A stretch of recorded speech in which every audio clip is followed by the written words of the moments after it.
Hello hello hello hello जी hello. सो बहुत सारे बच्चों की रिक्वेस्ट थी कि ma'am arbitration and conciliation act, एक ऐसा चैप्टर जो जीआईजीएल में बहुत ज्यादा अड़ रहा है। आप बताओ इस चैप्टर को कैसे करें भाई साहब, समझ ही नहीं आ रहा। तो आज आपकी बड़ी बहन मेरे बच्चे, मैं इस चैप्टर को लेकर आ चुकी हूं एंड बहुत ही अच्छे से हम इस चैप्टर के सारे इंपॉर्टेंट पॉइंट्स धीरे धीरे करके आराम से कवर करने वाले हैं। ये वन शॉट होना चाहिए, सो आप इसे आराम से देखो, बैठ के देखो, जितना भी टाइम में जाता है। ठीक है, चलिए let us start the class. Okay मेरे बच्चे, very good morning, hope you all are doing great at your home. घर पे सब कैसे हैं? बढ़िया। अंकल जी आंटी जी ठीक है, घर वाली ठीक है तुम्हारे? चलो स्टार्ट करते हैं। अच्छा, जब भी कोई डिस्प्यूट होता है मेरे बच्चे, तो डिस्प्यूट को सेटल करने के कुछ तरीके होते हैं। अच्छा एग्जाम्पल लेते हैं। मान लो ये नोबिता है और ये शिजुका है। इन दोनों में कोई डिस्प्यूट हुआ, इन दोनों में कोई क्या हुआ रजे? डिस्प्यूट। तो डिस्प्यूट को सेटल करने के लिए क्या होते हैं मेरे बच्चे? तरीके। क्या होते हैं तरीके? अब सबसे पहला तरीका तो सिंपल सा है कि ये लोग कोर्ट में जाए और अपना सूट फाइल करें एंड देन वो डिस्प्यूट आगे कैरी फॉरवर्ड हो। और एक तरीका जिसको बोलते हैं एडीआर, जो आज के टाइम पे बहुत फेमस है, that are alternate dispute resolution. That is what रजे? Alternate dispute resolution. जो आप आर्बिट्रेशन पढ़ोगे, कंसिलिएशन पढ़ोगे, मीडिएशन पढ़ोगे, वो एडीआर ही है। वो किसकी फॉर्म्स है मेरे बच्चे? वो एडीआर की ही फॉर्म्स है। तो लॉ मेकर कहता है कि कोर्ट का तरीका तो सीपीसी में ऑलरेडी कवर्ड है, बट जब हम ये आर्बिट्रेशन एंड कंसिलिएशन 1996 करेंगे मेरे बच्चे, इसमें we talk about alternate dispute resolution, कि किस तरीके से बिना कोर्ट जाए हम अपना डिस्प्यूट क्या कर सकते हैं? सॉल्व। ठीक है, आर्बिट्रेशन बहुत टाइम से चलता हुआ आ रहा था, बट अगर आप बोलो इसे मान्यता या ये ट्रेंड में कब आया? जब आर्बिट्रेशन एंड कंसिलिएशन एक्ट आया। अच्छा, आर्बिट्रेशन का मतलब क्या होता है? आर्बिट्रेशन का मतलब होता है कि मुझे कोर्ट में नहीं जाना भाई। I don't want to go to the court, file the case and do the formalities. We don't want to do that. Both the parties अगर अग्री करती हैं तो हम एक किसी तीसरे बंदे को आर्बिट्रेटर अपॉइंट कर लेते हैं। ठीक है, हम किसी तीसरे बंदे को क्या कर लेते हैं? आर्बिट्रेटर अपॉइंट कर लेते हैं। और वो जो तीसरा बंदा होता है वो हमारे डिस्प्यूट को क्या करता है? सॉल्व। मैम लेकिन यूजुअली तीसरे के आने की वजह से तो डिस्प्यूट होते हैं। आर्बिट्रेशन में उल्टा है, कोई तीसरा आता है तो वो डिस्प्यूट क्या करता है? सॉल्व। तो मुझे एक बात बताओ, ये कोर्ट में जाके सेटलमेंट की? नहीं, कोर्ट के बाहर सेटलमेंट करी। इसीलिए हम इसे बोलते हैं ऑल्टरनेट डिस्प्यूट मैकेनिज्म और resolution. I hope it is okay. पक्का पक्का। अब देखो वो कह रहा है ये जो लॉ है it is based on UNCITRAL model. It is based on what? UNCITRAL model. अच्छा, what is UNCITRAL? United nation commission on international trade law. United nation commission on international trade law. दोबारा, united nation commission on international trade law. दोबारा, united nation commission on international trade law. उस पे based है arbitration conciliation act 1996 में आया। इसका aim क्या है? To streamline the process of arbitration, कि आर्बिट्रेशन का सारा प्रोसेस स्मूथ हो जाए, आर्बिट्रेशन का सारा प्रोसेस स्ट्रीमलाइन हो जाए, मतलब एक जगह सही हो जाए, and facilitating conciliation in business manner. क्या यहां तक क्लियर है? एक बार दोबारा, आर्बिट्रेशन कंसिलिएशन एक्ट किस पे एम करता है? To streamline the process of arbitration and facilitate conciliation. दोबारा, to streamline the process of arbitration and facilitate conciliation. बहुत बार मेरे बच्चे अमेंडमेंट हुई है, ठीक है, तो उसमें कोई भी इशू नहीं है, अमेंडमेंट आपसे पूछे नहीं जाएंगी। आइए अब आगे बढ़ते हैं। अब एक क्वेश्चन आता है रजे, टाइप्स ऑफ अवार्ड। जब भी कोई ऐसा बड़ा चैप्टर देखो ना, तो सबसे पहले उसके पॉइंट्स नोट डाउन कर लो। पॉइंट्स कैसे? एग्जाम्पल, मान लो आप लोग एक शीट बनाओगे एंड हम उस शीट में लिखेंगे topics to be covered in arbitration. ठीक है, टॉपिक्स टू बी कवर्ड। अच्छा, सबसे पहले हमने इंट्रोडक्शन करी, किस पे बेस्ड है, कब आया, एम क्या है, यस इंट्रोडक्शन करी। उसके बाद हम टाइप्स करने वाले हैं। क्या करने वाले हैं? टाइप्स। अब मान लो ऐसे करते करते मेरे पास 25 टॉपिक्स बन गए, तो मुझे पता है कि आर्बिट्रेशन को रिवाइज करने का मतलब इन 25 टॉपिक्स को रिवाइज करना है, तो चीजें ना हैपेजेड मैनर में नहीं होंगी, वो बहुत इजीली आप लोग सॉल्व कर पाओगे। ठीक है, तो 4 तरीके के मेरे बच्चे आर्बिट्रेशन होती है। सबसे पहली होती है एडहॉक। एडहॉक का मतलब क्या होता है?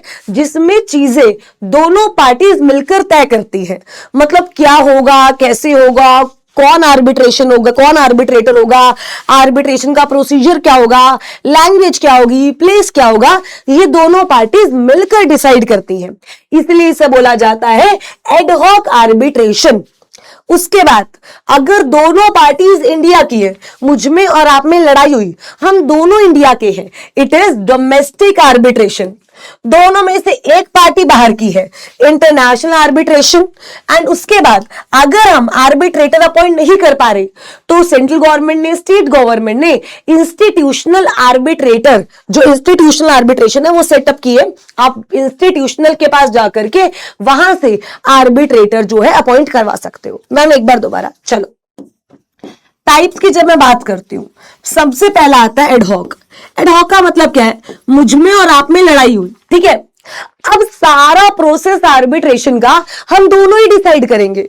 आर्बिट्रेटर होगा कौन, उसकी क्वालिफिकेशन क्या होगी, आर्बिट्रेशन की प्रोसीडिंग्स कैसे जाएंगी, जो हारेगा उसको क्या मिलेगा, जो जीतेगा उसको क्या देना है। मतलब ad hoc, it is between the parties, no other individual is involved. ठीक है। सेकेंड इज डोमेस्टिक, मतलब जिन दो पार्टीज में डिस्प्यूट हुआ वो दोनों की दोनों पार्टीज इंडिया की है। डोमेस्टिक का मतलब क्या होता है? जिन दो पार्टीज में डिस्प्यूट हुआ वो दोनों की दोनों कहां की है? इंडिया की। अच्छा, फॉरेन आर्बिट्रेशन मतलब एटलीस्ट जो एक पार्टी है वो बाहर की है, एटलीस्ट वन पार्टी बाहर की है, फिर चाहे वो इंडिविजुअल हो, ठीक है, फिर चाहे वो बॉडी कॉर्पोरेट हो, फिर चाहे वो एसोसिएशन ऑफ पर्संस हो, फिर चाहे वो गवर्नमेंट हो, फॉरेन की होनी चाहिए। मतलब कोई भी है, एक पार्टी क्या होनी चाहिए? बाहर की।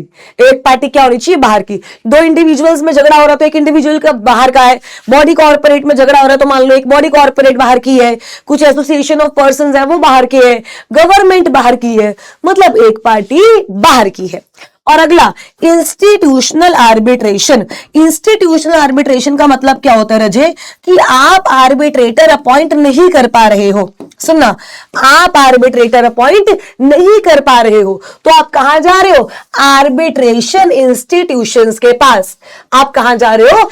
आर्बिट्रेशन इंस्टीट्यूशंस के पास आप जा रहे हो एंड उनको जाके बोल रहे हो कि हमारे लिए क्या अपॉइंट कर दो? आर्बिट्रेटर। क्या इतना क्लियर है? आइए इसको एक बार पढ़ भी लेते हैं। See, this is not handled by a formal organization, rather the number of arbitrators, mode of selection and how the arbitration will be conducted may be decided by the parties. कौन decide करेगा? Parties. The procedural aspects should be also decided by the parties, मतलब सब कुछ parties decide करेंगी। Domestic, the arbitration in which disputes are subject to Indian laws and the cause of action is entirely based in India, मतलब India के ही laws लगेंगे, cause of action भी India का है। Domestic, in arbitration disputes where at least one of the party, एक ऐसा individual है जो कि किसी और कंट्री का है, एक ऐसी बॉडी कॉर्पोरेट है जो कहीं और इनकॉर्पोरेट हुई है, ऐसी एसोसिएशन ऑफ इंडिविजुअल जिसका कंट्रोल आउटसाइड इंडिया है, ये ऐसी गवर्नमेंट जो फॉरेन कंट्री की है। अगर इनमें से कोई भी इन्वॉल्व है, मतलब एक पार्टी इनमें से कोई भी है, तो आप उसको इंटरनेशनल आर्बिट्रेशन बोल दोगे। उसके बाद मेरे बच्चे institutional arbitration, the matter is to be administration by establish arbitral institution. मेरे बच्चे गवर्नमेंट ने आर्बिट्रल इंस्टीट्यूशंस बना के रखे हैं कि अगर इंडिविजुअल्स को कोई प्रॉब्लम आती है तो वो हेल्प के लिए उन्हें रीच आउट कर सकते हैं। First topic clear.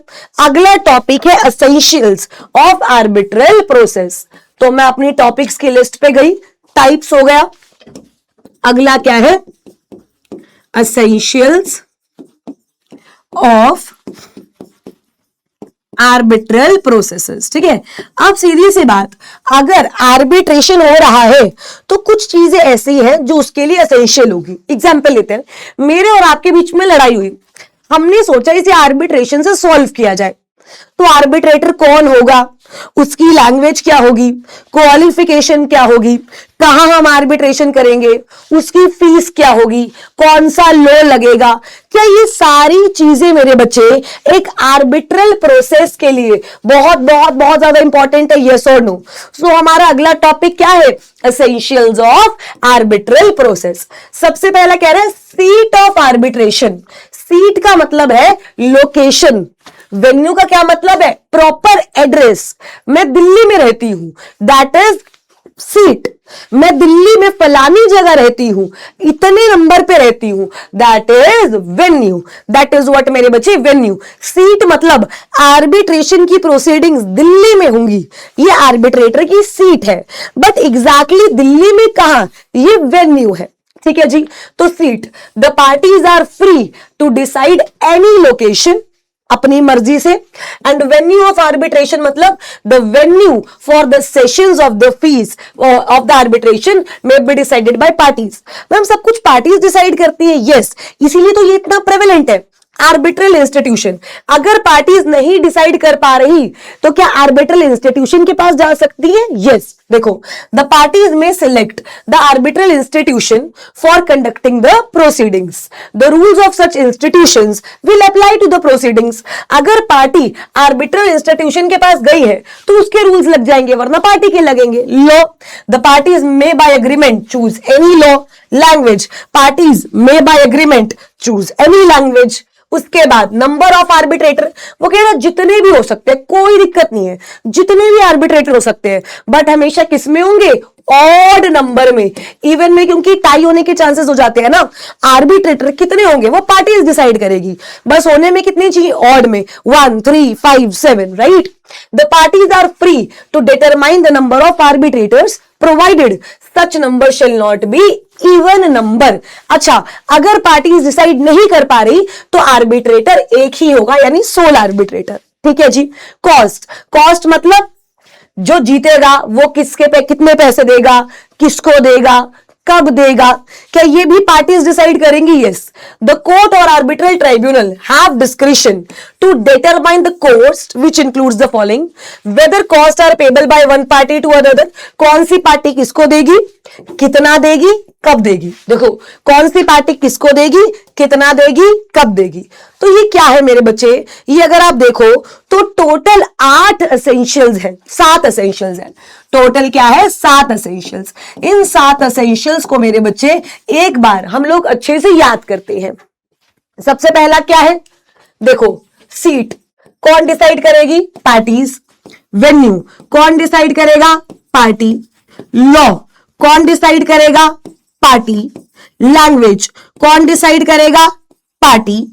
कॉस्ट कौन डिसाइड करेगा, पार्टीज या तो कोर्ट। अच्छा, कॉस्ट मतलब किसको देनी है, कब देनी है, कितनी देनी है, 3 चीजें, राइट। किसको देनी है, कब देनी है, कितनी देनी है। उसके बाद पार्टीज चाहे तो क्या आर्बिट्रल इंस्टीट्यूशन की भी हेल्प ले सकती है, द आंसर इज बिल्कुल हेल्प ले सकती है। उसके बाद एक और रह गया ना, नंबर ऑफ आर्बिट्रेटर, वो भी कौन डिसाइड करेगी, पार्टी।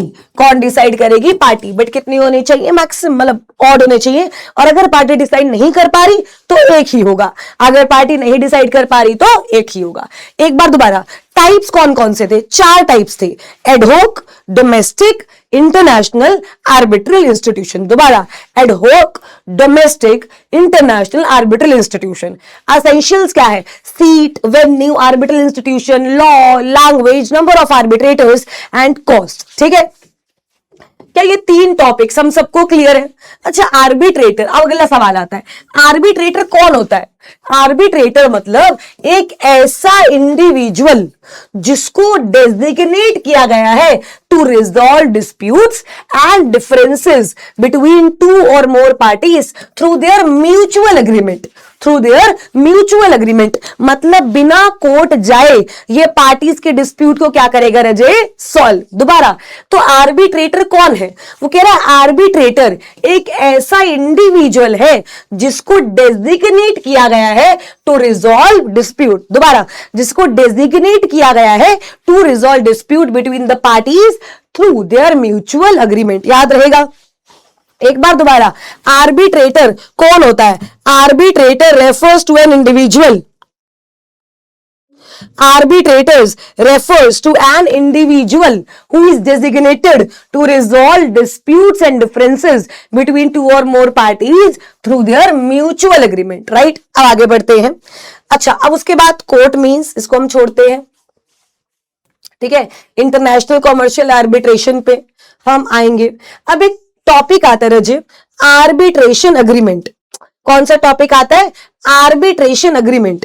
अब लॉ मेकर कहता है आर्बिट्रेशन एग्रीमेंट का मतलब क्या होता है, आर्बिट्रेशन का एग्रीमेंट का मतलब रजे एक ऐसा एग्रीमेंट जो दो पार्टीज के बीच में बना है, एक ऐसा एग्रीमेंट जो दो पार्टीज के बीच में बना है। अब लॉ मेकर कहता है कि मान लो आप में और मेरे में डिस्प्यूट हुआ, हमारे पास दो ऑप्शंस है, बट आप आर्बिट्रेशन का ऑप्शन कब चूज करोगे, जब आपका आर्बिट्रेशन एग्रीमेंट होगा, यस और नो, जब आपका क्या होगा, आर्बिट्रेशन एग्रीमेंट। अब आर्बिट्रेशन एग्रीमेंट किसको मानते हैं, या तो हमारा एक सेपरेट एग्रीमेंट हो कि कल को हमारी लड़ाई हुई तो हम आर्बिट्रेशन में जाएंगे, या फिर अगर हमारे कॉन्ट्रैक्ट में भी एक नॉर्मल क्लॉज भी है ना, उसको भी आप क्या मानोगे, आर्बिट्रेशन एग्रीमेंट। देखो, arbitration agreement means an agreement referred in section 7.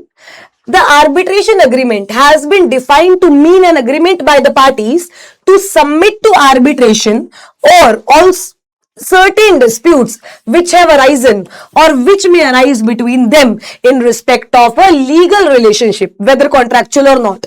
Arbitration agreement may in the form of a arbitration clause in a contract or in the form of separate agreement. याद रखो, अब भाई हमें लड़ाई हुई, अब सवाल आएगा कि जाएंगे किसमें, कोर्ट में या आर्बिट्रेशन में। आर्बिट्रेशन में तो तभी जाओगे ना जब एग्रीमेंट होगा, यस और नो। तो एग्रीमेंट का मतलब ही क्या है, एक ऐसा लीगल डॉक्यूमेंट जिसमें पार्टीज एग्री कर रही है कि कल को डिस्प्यूट होगा, so will go to arbitration. अब आप आर्बिट्रेशन एग्रीमेंट बोलोगे किसको भाई, समझो, या तो एक प्रॉपर एग्रीमेंट ही हो कि हम जो डिस्प्यूट हुआ वो आर्बिट्रेशन में जाएगा, या फिर अगर कॉन्ट्रैक्ट में एक सिंपल क्लॉज भी है, दोबारा कॉन्ट्रैक्ट में एक सिंपल क्लॉज भी है, उसे भी आप आर्बिट्रेशन एग्रीमेंट बोलोगे। आर्बिट्रेशन एग्रीमेंट में भी in the form of arbitration clause in a contract और in form of a separate agreement. Arbitration agreement किस में होना चाहिए बच्चे, राइटिंग में। किस में होना चाहिए, राइटिंग में। कह रहा है arbitration agreement is in writing अगर it is signed by both the parties obviously, yeah, by exchange of letters, telegrams or other means of communication, including communication through electronic means which provide a record of the agreement, or exchange of statements of claim and defense in which existence of agreement is alleged by one or more parties। सुनना एक बार दोबारा, arbitration agreement, arbitration agreement क्या होता है मेरे बच्चे, आई arbitration agreement एक ऐसा एग्रीमेंट जिसमें पार्टीज एग्री करती है कि अगर कोई भी डिस्प्यूट हुआ so will go to arbitration. ठीक है जी, वो या तो एक सेपरेट एग्रीमेंट हो सकता है या एग्जिस्टिंग कॉन्ट्रैक्ट में एक क्लॉज हो सकता है। It should be in writing. Writing कब मानेंगे, when it is signed by both the parties, और एक्सचेंज हुआ है लेटर्स का, टेलीग्राम्स का, इलेक्ट्रॉनिकली कम्युनिकेशन हुई है, या फिर exchange of statements of claim and defence जिसमें यह माना जाता है कि अभी भी एक एग्रीमेंट प्रिवेल करता है। तो हमने चौथा टॉपिक कौन सा कर लिया रजय, आर्बिट्रेशन एग्रीमेंट का। कौन सा कर लिया, आर्बिट्रेशन एग्रीमेंट। ठीक है, अब अगर इन चारों में से कोई भी सवाल आ जाए तो मैं क्या सॉल्व कर पाऊंगी, द आंसर इज यस, मैं सॉल्व कर पाऊंगी। अब आगे बढ़ते हैं। उसके बाद देखो, आर्बिट्रेशन एग्रीमेंट हो गया आपका, राइट। चलो आइए, अब क्या है, power to refer parties to arbitration where there is an arbitration agreement. Section 8 mandates that if a party to an arbitration agreement or someone claiming though them applies before submitting their first statement on the dispute, a judicial authority must refer the matter to arbitration unless it finds a prima facie evidence of no valid arbitration agreement. ये क्या बोल रहा है भाई? देखो, हम दोनों के बीच में आर्बिट्रेशन एग्रीमेंट था, बट हमने ये केस कोर्ट में फाइल कर दिया। हमने ये केस कहां फाइल कर दिया? कोर्ट। तो कोर्ट को मेरे बच्चे ये केस कहां रेफर करना पड़ेगा? आर्बिट्रेशन में। कोर्ट को ये केस कहां रेफर करना पड़ेगा? आर्बिट्रेशन में। देखो क्या लिखा है, it mandates that if a party to an arbitration agreement files the court files a dispute to a judicial authority, तो मेरे बच्चे वो मैटर कहां जाएगा? आर्बिट्रेशन में, अंटिल अनलेस एक प्राइमा फेसाई एग्रीमेंट ही नहीं होता कि भाई देखो ये तो यहां तो एक एग्रीमेंट है ही नहीं, अगर वो नहीं होता तो। ठीक है, आइए उसके बाद आगे चलते। इंटरिम मेजर्स बाय कोर्ट है, ओके, आगे बढ़ते हैं। क्या यहां तक सबको क्लियर है? टाइप्स ऑफ आर्बिट्रेशन क्लियर है, उसके बाद एसेंशियल्स क्लियर है। ठीक है, उसके बाद आप अगर कोर्ट पे जाते हो तो आपको कोर्ट रेफर करेगा, ये क्लियर है। आर्बिट्रेशन एग्रीमेंट, ये 4 टॉपिक्स आई होप मेरे हर बच्चे को क्लियर हो। हाँ जी बच्चे, तो अभी तक हमने डिस्कस किया कि भाई टाइप्स ऑफ आर्बिट्रेशन कौन सी होती है, राइट। उसके बाद हमने डिस्कस किया essential elements and then we discuss about arbitration agreement. Arbitration agreement बहुत इंपॉर्टेंट है, प्लीज याद रखना, it has to be in writing. या तो आप एक अलग कॉन्ट्रैक्ट बना लो जिसमें आप ये लिखो कि हमारे जो भी फ्यूचर डिस्प्यूट्स होंगे विल गो टू आर्बिट्रेशन, या फिर मेरे बच्चे आपका जो एग्जिस्टिंग कॉन्ट्रैक्ट है just have a clause in it, और ये राइटिंग में होगा, साइंड होगा। It can be by exchange of letters, by electronic mode और exchange of plaint and defence statement. अच्छा, क्या आप कोर्ट के पास भी जा सकते हो? The answer is yes.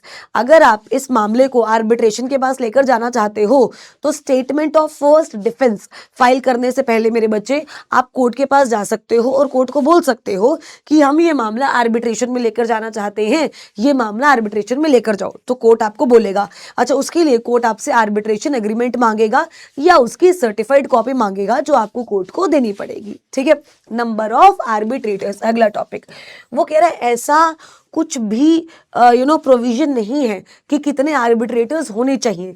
It depends upon the nature of the parties. Party 1 रखना चाहे 1 रखेगी, 3 रखना चाहे 3 रखेगी, 5 रखना चाहे 5 रखेगी। देखो क्या लिखा हुआ है, the parties are free to determine the number of arbitrators, right, provided that such number shall not be even, are failing the determination, right, above, the arbitral tribunal shall consist of a sole arbitration।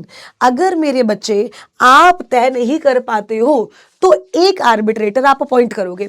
अच्छा, अगर एक arbitrator हो रहा है तो दोनों parties मिलकर appoint करेंगी, एक से ज्यादा यानी 3 आर्बिट्रेटर हो रहे हैं तो एक मैं अपॉइंट करूंगी, एक आप अपॉइंट करोगे और ये 2 मिलकर तीसरे को अपॉइंट करेंगे। समझो मेरी बात। लेट अस सपोज मेरे में और विपुल में आज लड़ाई होती है, अगर कुछ मेंशन नहीं है तो हम दोनों मिलकर एक आर्बिट्रेटर अपॉइंट करेंगे। अगर एक से ज्यादा करनी है तो एक मैं करूंगी, एक विपुल करेगा और वो दोनों मिलकर के तीसरा करेंगे। This will be the case, right. But अगर एग्रीमेंट में लिखा है कि शिवानी 2 आर्बिट्रेटर अपॉइंट करेगी, विपुल 1 करेगा, तो क्या वैसे काम चलेगा? द आंसर इज यस, वैसे काम चलेगा। जब हम आर्बिट्रेटर्स की बात करते रहे, वो इवन नहीं होने चाहिए, ऑड होने चाहिए। अगर 1 है तो बोथ पार्टीज करेंगी मेरे बच्चे, अगर 3 है तो एक पार्टी 1 करेगी और वो दोनों मिलकर 1 करेंगे, अनटिल अगर एनलेस एग्रीमेंट में कुछ और लिखा हो। अच्छा, अगर एग्रीमेंट में लिखा है कि तीनों के तीनों आर्बिट्रेटर एक पार्टी करेगी तो क्या वो एक ही पार्टी करेगी? The answer is yes. अब मैम एक बात बताओ, आपने कहा 1 3 5 ऐसा होगा, ठीक है। अब हम कर ही नहीं पाए अपॉइंट, हमें कोई आर्बिट्रेटर मिला ही नहीं, मतलब जिस आर्बिट्रेटर को फोन कर रहे हैं वो बिजी जा रहा है, भाई कोई आर्बिट्रेटर है ही नहीं, उस केस में क्या करें? उस केस में मेरे बच्चे हम जाएंगे आर्बिट्रल इंस्टीट्यूशन के पास। हम कहाँ जाएंगे रजे? आर्बिट्रल इंस्टीट्यूशंस के पास, जो कि सेटअप करे हैं बाय हाई कोर्ट और सुप्रीम कोर्ट। अगर डोमेस्टिक है आपका मामला तो उस आर्बिट्रल इंस्टीट्यूशन के पास जाओगे जिसको हाई कोर्ट ने सेटअप करा है, और अगर आपका मामला इंटरनेशनल है तो उस आर्बिट्रल इंस्टीट्यूशन के पास जाओगे जिसको सुप्रीम कोर्ट ने सेट करा है। तो मतलब क्या है कि अगर आप 30 दिन के अंदर अंदर अपना आर्बिट्रेटर अपॉइंट नहीं कर पाते हो, या वो 2 आर्बिट्रेटर मिलकर 30 दिन के अंदर कोई नया आर्बिट्रेटर अपॉइंट नहीं कर पाते हैं मेरे बच्चे, तो आप आर्बिट्रल इंस्टीट्यूशन के पास जाओगे और ये 60 दिन के अंदर अंदर क्या करके देगा? नया आर्बिट्रेटर अपॉइंट। क्या करके देगा रजे? नया आर्बिट्रेटर अपॉइंट। क्या इतना क्लियर हुआ? यस मैम, हम इतना क्लियर हो गए कि आर्बिट्रेटर को 30 दिन के अंदर अपॉइंट करना है। या मान लो 1 है, हम पार्टीज नहीं कर पाई, 3 है तो 2 कर दिए, लेकिन वो 2 मिलकर तीसरा नहीं कर पाए मेरे बच्चे, तो वहां से 30 दिन के अंदर अंदर आप आर्बिट्रल इंस्टीट्यूशन के पास जाओगे, एंड आर्बिट्रल इंस्टीट्यूशन जो है वो 60 डेज के अंदर अंदर मेरे बच्चे आपका जो आर्बिट्रेटर है उसको अपॉइंट करके देगा। ठीक है जी। अब जो आर्बिट्रेटर आ रहा है it should B unbiased, uninterested and qualified. Obviously भाई, अब आर्बिट्रेटर है, मेरा और आप में लड़ाई हुई, मैंने अपनी बहन को आर्बिट्रेटर बना दिया, क्या आपको साफ साफ दिख रहा है भाई वो इंटरेस्टेड है? वो क्या है? इंटरेस्टेड है। तो समझो, जब भी आर्बिट्रेटर अपॉइंट होगा यूजुअली ये सब होना चाहिए कि वो क्वालिफाइड होना चाहिए। अब हमें एक लेटर सपोज एक आइटम से रिलेटेड डिस्प्यूट हुआ है, एक प्रोविजन से रिलेटेड डिस्प्यूट हुआ है, सो आर्बिट्रेटर को उस प्रोविजन की नॉलेज तो होनी चाहिए ना। Arbitrator from the time of his appointment and through out the arbitral proceedings without delay disclose to the party in writing any circumstances unless they have already been informed by him। तो क्या कह रहा है कि भाई देखो, जब भी आर्बिट्रेटर को लगता हो कि कुछ ऐसा सर्कमस्टांस अराइज आ गया जिससे उसका इंटरेस्ट हैम्पर हो रहा है, तो ये बात मेरे बच्चे वो पार्टीज को बताएगा। अच्छा, और पार्टीज जो है वो कब आर्बिट्रेटर के अपॉइंटमेंट को चैलेंज कर सकती हैं? दिस इज इंपॉर्टेंट कि आर्बिट्रेटर की अपॉइंटमेंट जो है, दोबारा आर्बिट्रेटर की जो अपॉइंटमेंट है वो कब चैलेंज हो सकती है? Circumstances exist that give rise to the justifiable doubts as to the independence और इम्पार्शियलिटी और he does not possess the qualification. या तो मेरे बच्चे पार्टीज को लगता है वो क्वालिफाइड नहीं है, पार्टीज को लगता है वो पार्शियल है, या पार्टीज को लगता है वो इंडिपेंडेंट नहीं है। इन तीनों में से अगर पार्टीज को कोई भी डाउट आता है they can challenge it, they can what? Challenge it। दोबारा challenge what? The appointment of arbitrator। अब मान लो आज आप दोनों में लड़ाई हुई, मैं आपकी आर्बिट्रेटर हूं, ठीक है। अब अगर आपको लगता है कि यार Shivani ma'am is not qualified enough to understand this, Shivani ma'am is independent not, Shivani ma'am is not independent और Shivani ma'am is partial towards the second party, तो क्या मेरे बच्चे you can challenge the grounds? The answer is yes, the grounds can be challenge. Thank you so much भैया। अब आगे बढ़ते हैं रचे, आइए अगला क्या है? Grounds for challenge. A party में challenge an arbitrator appointed by him और in whose appointment he has participated only for the reason which he becomes aware after the appointment has been made. मतलब अगर आपको एक reasonable doubt भी है ना तो भी यू कैन चैलेंज, अब इसमें ना 2 केसेस हुए थे। BCC developers and promoters limited versus DMRC का केस था जिसमें आर्बिट्रेटर एक एक्स एम्प्लॉय था, और इस केस में ये डिसाइड हुआ कि ex employ is not partial और एक्स एम्प्लॉय इज इंडिपेंडेंट, जबकि ऐसा नहीं होना चाहिए भाई। एक्स एम्प्लॉय है, पार्शियलिटी रहेगी, वो एक वैलिड ग्राउंड है चैलेंज का। बट इस केस में ये ऑब्जर्व किया गया कि जो जजमेंट आई वो क्या थी कि एक्स एम्प्लॉयज जो है मेरे बच्चे उसे उन्होंने इंडिपेंडेंट माना ही नहीं। इस क्या लिखा हुआ है? Is not maintainable. भाई बोला कि एक्स एम्प्लॉय है तो काम चलेगा, कोई दिक्कत नहीं है, इंडिपेंडेंट है, जबकि ऐसा नहीं होना चाहिए।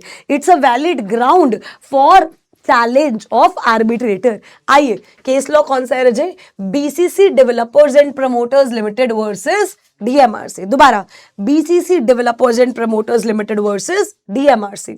एक दूसरा केस देखो, दोनों में कॉन्ट्राडिक्शन। जीवन कुमार लोहिया वर्सेस दुर्गा दत्त लोहिया। इसमें उसने बोला कि अगर भाई तुम्हारे पास रीजनेबल एप्रीहेंशन भी है ना, तुम्हें थोड़ा सा भी शक है, that is a valid ground of termination. अरे आप देखो ना, सबसे पहले तो आपने बोला कि आप आर्बिट्रेटर की जो अपॉइंटमेंट है उसे कब चैलेंज कर सकते हो, जब आपको वो इंडिपेंडेंट नहीं लगता, जब आपको वो पार्शियल लगता है, या जब आपको वो क्वालिफाइड नहीं लगता, विच इज फेयर इनफ। फिर बीसीसी डेवलपर्स वाले केस में तुमने ये बोल दिया कि एक्स एम्प्लॉय है वो तो इंडिपेंडेंट है जी, वो तो पार्शियल नहीं है। सबसे पहले तो ये जजमेंट गलत दी तुमने। फिर तुमने जीवन कुमार लोहिया वर्सेस दुर्गादत्त लोहिया में ये बोल दिया कि अगर रीजनेबल डाउट भी है ना, अगर आपको किसी पर हल्का सा शक भी है, तो भाई इसका मतलब ये है कि उसको वो चीज चैलेंज करने का प्रॉपर ग्राउंड है। तो आप देख रहे हो, इट इज लाइक ये वाली जजमेंट तो फिर भी सही है, बट बीसीसी डेवलपर्स वाली जजमेंट सही नहीं है। बट ओके, क्या कर सकते हैं। देखो वो क्या कह रहे हैं, the parties are free to agree on the method of challenge. Parties decide करेंगी कि चैलेंज कैसे होगा, मतलब जो अगर मेरे को आप पार्शियल लगते हो तो मैं क्या करूंगी। If challenge under any agreed procedure or the procedure outlined is unsuccessful, then arbitral tribunal will proceed with the arbitral proceedings and issue an award। अब वो क्या कह रहा है मेरे बच्चे, देखो समझो, अगर आपने जो प्रोसीजर तय किया था चैलेंज का, अगर वो प्रोसीजर सही से नहीं हो पा रहा है या वो प्रोसीजर अनसक्सेसफुल है, तो जो आर्बिट्रेटर था वो कंटिन्यू करेगा एज आर्बिट्रेटर एंड वो क्या दे देगा, अवार्ड। अच्छा, what is award? That is decision of arbitral tribunal. That is what मेरे बच्चे, आर्बिट्रल ट्राइब्यूनल। यहां तक क्लियर है। अब आगे चलते हैं। फेलियर और impossibility to act as arbitrator, मतलब आर्बिट्रेटर को कब कब अपना टेन्योर छोड़ना पड़ेगा, मतलब कब कब आर्बिट्रेटर ये हो जाएगा कि भाई he can not perform his duty now. As per section 14 the mandate of arbitrator shall terminate and he shall be substituted by the other arbitrator. कब? When he becomes de jure or de facto unable to perform his functions, or fails to act without undue delay due to some reasons, or he withdraws from his office, or the parties agree to terminate of his mandate। अच्छा, de jure de facto मतलब by law or by fact, by law or by fact he is unable to perform the duties। वो बहुत ज्यादा देरी कर रहा है without any reasonable ground, उसने रिजाइन कर दिया, पार्टीज ने एग्री कर दिया कि इसको निकाला जाए। तो इन चारों केसेस में जो आर्बिट्रेटर का मैंडेट है वो क्या हो जाएगा, टर्मिनेट, मतलब आर्बिट्रेटर हट जाएगा। देखो एक तो चैलेंज ग्राउंड्स वो अलग है, ये क्या है, फेलियर और impossibility to act as arbitrator, मतलब आर्बिट्रेटर कब कब एज आर्बिट्रेटर एक्ट नहीं कर पाएगा। सबसे पहले वो क्वालिफाइड नहीं है, राइट, डी जर और de facto is unable to perform his functions, और बिना डिले के वो काम कर ही नहीं पा रहा है। बिना डिले के वो काम नहीं कर पा रहा का मतलब क्या है कि भाई ना तो उसकी शादी है ना उसका बच्चा है, कुछ है ही नहीं, बट फिर भी वो अवार्ड देने में बहुत डिले कर रहा है। तीसरा मेरे बच्चे, उसने खुद ने रिजाइन कर दिया, if he withdraws from his office. या चौथा, पार्टीज ने एग्री कर दिया कि अब हमें क्या करना है, टर्मिनेट इसका मैंडेट। तो इन सारे केसेस में क्या होगा, आर्बिट्रेटर का जो है वो मैंडेट टर्मिनेट हो जाएगा। उसके बाद आगे बढ़ते हैं मेरे बच्चे। देखो, terminate of mandate and substitution, पुराना जाएगा तो क्या नया आएगा, यस। जो जो आपने पुराने के साथ किया, क्या क्या वो नए के साथ करोगे, द आंसर इज यस। जो हियरिंग्स पहले पुराने आर्बिट्रेटर के साथ चली थी, क्या वो नए के साथ भी चलेंगी, द आंसर इज यस। देखो क्या लिखा हुआ है, in addition to the circumstances referred in section 13 or 14 the mandate of an arbitrator shall terminate if he withdraws from the office or by pursuant to agreements of the party. ये हम कर चुके हैं, राइट। अगर उसने withdraw कर लिया office से या पार्टीज में एग्रीमेंट है। Where the mandate of arbitrator terminates, a substitute arbitrator shall be appointed according to the rules that were applicable to such appointment। ठीक है, unless otherwise agreed by the parties, where an arbitrator is replaced, any hearing previously held may be repeated at the discretion of the arbitral tribunal। क्या जो पुरानी hearings हुई हैं क्या वो repeat हो सकती हैं, the answer is yes, वो रिपीट हो सकती हैं। उसके बाद हमने पढ़ा the arbitral tribunal may rule on its own jurisdiction, including ruling any objections with respect to validity of arbitration agreement, and for that purpose, अब सीधी सी बात है, वो क्या कह रहे हैं, an arbitration clause which forms part of a contrary shall be treated as an agreement independent of other terms, and decision by the arbitral tribunal that the contract is null and void shall not entail iso jure the invalidity of the arbitration clause. वो क्या कह रहे हैं, हो सकता है आपका पूरा कॉन्ट्रैक्ट वॉइड हो सकता है आपका पूरा कॉन्ट्रैक्ट वॉइड हो, बट उसमें जो आर्बिट्रेशन का क्लॉज था हम वो वॉइड मानेंगे नहीं, हम वो वॉइड मानेंगे नहीं. इतनी क्लियर है, पक्का पक्का. अब आगे चलते हैं. अब लॉ मेकर कह रहा है interim measures bye the arbitral tribunal, कि आपकी जो आर्बिट्रल ट्राइब्यूनल है वो फॉर द टाइम बीइंग क्या दे सकती है, इंटेरिम मेजर्स. वो क्या दे सकती है, इंटेरिम मेजर्स. अब सुनना, ये जो इंटेरिम मेजर्स है, ये जो आर्बिट्रल ट्राइब्यूनल की तुम इंटेरिम मेजर्स पढ़ोगे ये सेम कोर्ट के भी हैं. तो अगर जब आप कोर्ट के पास जाते हो कि हमारा मैटर आर्बिट्रेशन को रेफर कर दो, तो कुछ ऐसे इंटेरिम मेजर्स हैं जो कोर्ट भी दे सकता है और वो सेम है जो आर्बिट्रल ट्राइब्यूनल भी दे सकती है. एक बार सबसे पहला, for appointment of a guardian for a minor or a person of unsound mind, ठीक है, for an interim measure of protection in respect of any following measures, जैसे कि the preservation, interim custody or sale of goods which are subject to matter arbitration agreement, securing the amount in dispute, detention, preservation or inspection of any property which is subject matter of the dispute, enter upon any land in the possession of any party or authorize any samples, interim injunction or appointment of receiver, and such interim measure for protection as may be deem fit. तो ये क्या है, interim major. अब एक आपके पास सीधा साधा सवाल आ सकता है, what are the interim measures ordered by the arbitral tribunal और what are the interim measures ordered by the court. तो हमें ये अच्छे से पता होना चाहिए आर्बिट्रल ट्राइब्यूनल जो है वो कौन कौन से इंटेरिम मेजर दे सकती है.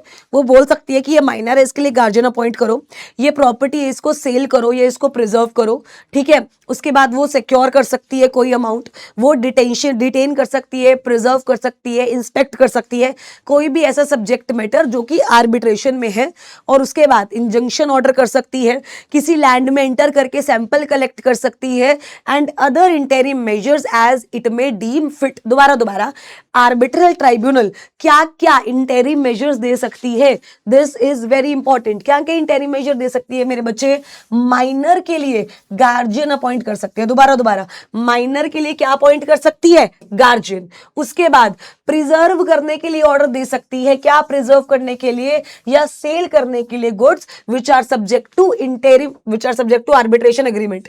Secure the amount in the dispute, मतलब जो अमाउंट इन द डिस्प्यूट है उसे सिक्योर कर सकती है कि भाई ये कहीं इधर उधर ना हो जाए. उसके बाद डिटेन कर सकती है, प्रिजर्व कर सकती है, इंस्पेक्ट कर सकती है कोई भी property which is the subject matter of the dispute, enter upon any land or building in the possession of any person or unauthorised any samples to be taken. Interim injunction order कर सकती है. एक बार इसको याद करके देखते हैं. देखो, गार्जियन अपॉइंट कर सकती है, क्या इतने में हम सब साथ थे, यस. उसके बाद सेल या प्रिजर्वेशन ऑर्डर कर सकती है किसी गुड्स का, यस. डिटेन कर सकती है या प्रिजर्व कर सकती है या इंस्पेक्ट कर सकती है कोई भी डॉक्यूमेंट, यस. क्या मेरे बच्चे उसके बाद क्या एंटर कर सकती है upon any land for investigation, yes. उसके बाद इंटेरिम इंजंक्शन ऑर्डर कर सकती है, यस. सिक्योर कर सकती है अमाउंट, यस. और such other matter as may be prescribed, ये दे सकती है. अगला है equal treatment of the parties. बहुत सिंपल है, the parties shall be treated with equality and each party shall be given a full opportunity to present this case. वो क्या कह रहा है कि भाई देख, पार्टी जो है उसको हम इक्वलिटी से ट्रीट करेंगे और हर पार्टी को हम पूरी अपॉर्चुनिटी देंगे. उसके बाद determination of rules of procedure. अच्छा, आर्बिट्रेशन कैसे होगा मेरे बच्चे, इसका पूरा का पूरा जो वे होगा ना वो पार्टीज पे डिपेंड करता है. किस पे डिपेंड करता है, पार्टीज पे. क्योंकि हम आर्बिट्रेशन को लाए ही क्यों, ताकि पार्टीज का काम आसान हो सके, उनको बार बार जो कोर्ट है वो ना जाना पड़े. तो कह रहा है कि भाई देखो, पूरा प्रोसीजर आपकी पार्टीज ही तय करेंगी. एक सेकेंड रुकिए, हम एक बार मॉड्यूल से भी आर्बिट्रेशन कर लेते हैं सो दैट जितने बच्चों को जो भी डाउट्स थे वो सॉल्व हो जाए। अच्छा, आप धीरे धीरे करके ना टॉपिक्स नोट करते रहो, जैसे चैलेंज कब कर सकते हैं अलग टॉपिक, आर्बिट्रेटर का टर्मिनेट कब होगा ये अलग टॉपिक, इस तरीके से। और बहुत इंपॉर्टेंट टॉपिक है interim measures, this is also an important topic, right. एक सेकेंड, आपका आर्बिट्रेशन कहां पर है, ये रहा।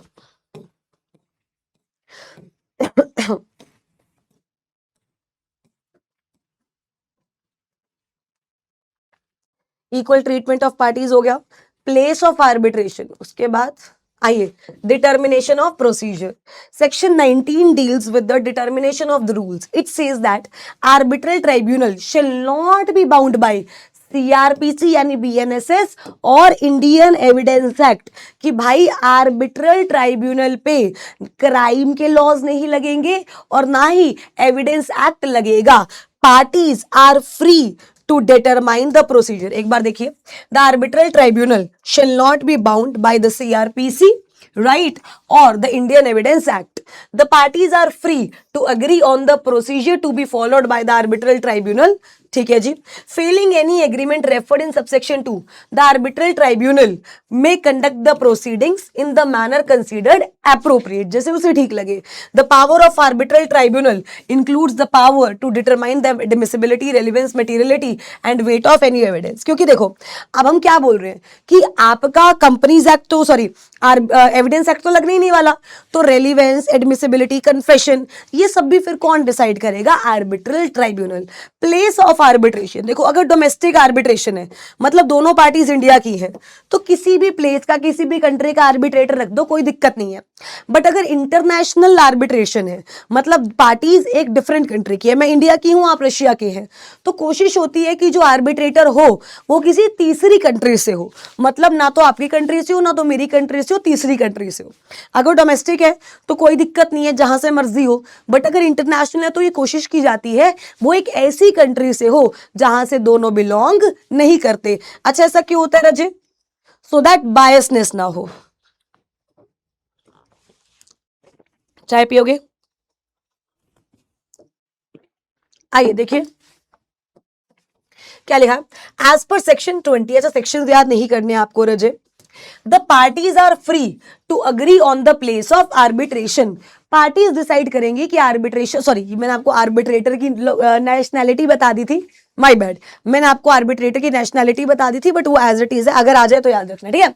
The parties are free to agree on the place of arbitration if they fail to reach an agreement, the place of arbitration is determined by the arbitral tribunal. अगर parties नहीं decide कर पा रही तो कौन डिसाइड करेगी, arbitral tribunal. Having regard to the circumstances of the case, देखेगी convenience of the parties, simple सी बात है, ठीक है। आइए उसके बाद अगला अपना टॉपिक आता है रजे, कमेंसमेंट ऑफ आर्बिट्रल प्रोसीडिंग्स। कब कमेंस होंगी मेरे बच्चे? जब दोनों पार्टीज अग्री कर जाएंगी कि चलो अब आर्बिट्रेशन कर लेते हैं। Unless otherwise agreed by the parties, the proceedings in respect of a particular dispute commence on the date on which a request for that dispute to be referred to arbitration is received by the respondent। मतलब जब एक party के पास request आएगी कि चलो हम इस case को कैसे तय करते हैं, आर्बिट्रेशन के थ्रू, तब हम मानेंगे कि आर्बिट्रेशन स्टार्ट हो चुकी है। लैंग्वेज मेरे बच्चे किसी भी लैंग्वेज में हो सकती है। The parties are free to agree upon the language to be used in the arbitral proceedings. If they fail तो मेरे बच्चे arbitral tribunal shall determine the language to be used in the arbitration proceedings. मतलब almost चीजें इस पे parties पे depend करती हैं, और अगर पार्टीज नहीं फुलफिल कर पाती या नहीं देख पाती तो आर्बिट्रल ट्राइब्यूनल पे डिपेंड करती है।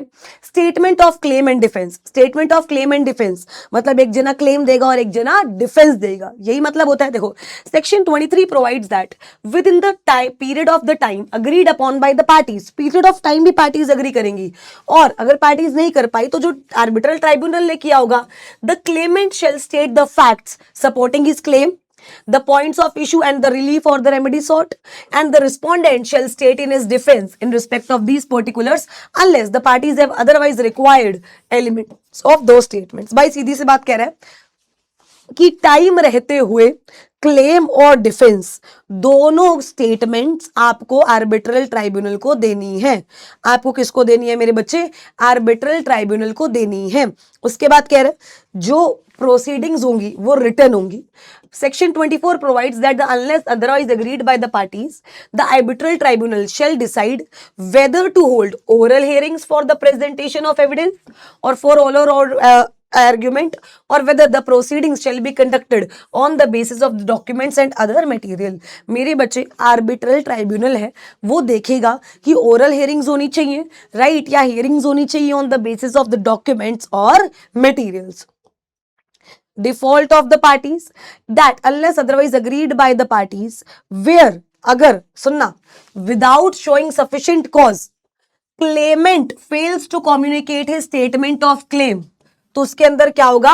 Arbitral tribunal shall terminate the proceedings. याद करो आपने ऐसा कोई सीपीसी में भी पढ़ा था, अगर क्लेमेंट अपना क्लेम नहीं दे पाया तो प्रोसीडिंग्स टर्मिनेट हो जाएंगी। Respondent fails to communicate his statement of defence, उस केस में क्या होगा? Arbitral tribunal shall continue the proceedings without treating that failure in itself as an admission of the allegation by the claimant and shall have discretion to treat the right of respondent to file such statement as having forfeited. या फिर अगर मान लो a party fails to appear an oral hearing or produce documentary evidence, the arbitral tribunal may continue the proceedings and make the award on the evidence before it. देखो सीधी सी बात है, this is important. Default of the party, ये आपके exam में आ भी सकता है कि अगर पार्टी ने डिफॉल्ट करा, वो नहीं जा सकी, तो उस केस में क्या होगा? Statement of claim and defence हो गया ना। डिफॉल्ट ऑफ द पार्टीज, देखो अगर क्लेमेंट नहीं आया, ऑब्वियसली जिसका क्लेम है भाई वही नहीं आया, तो प्रोसीडिंग्स क्या हो जाएंगी?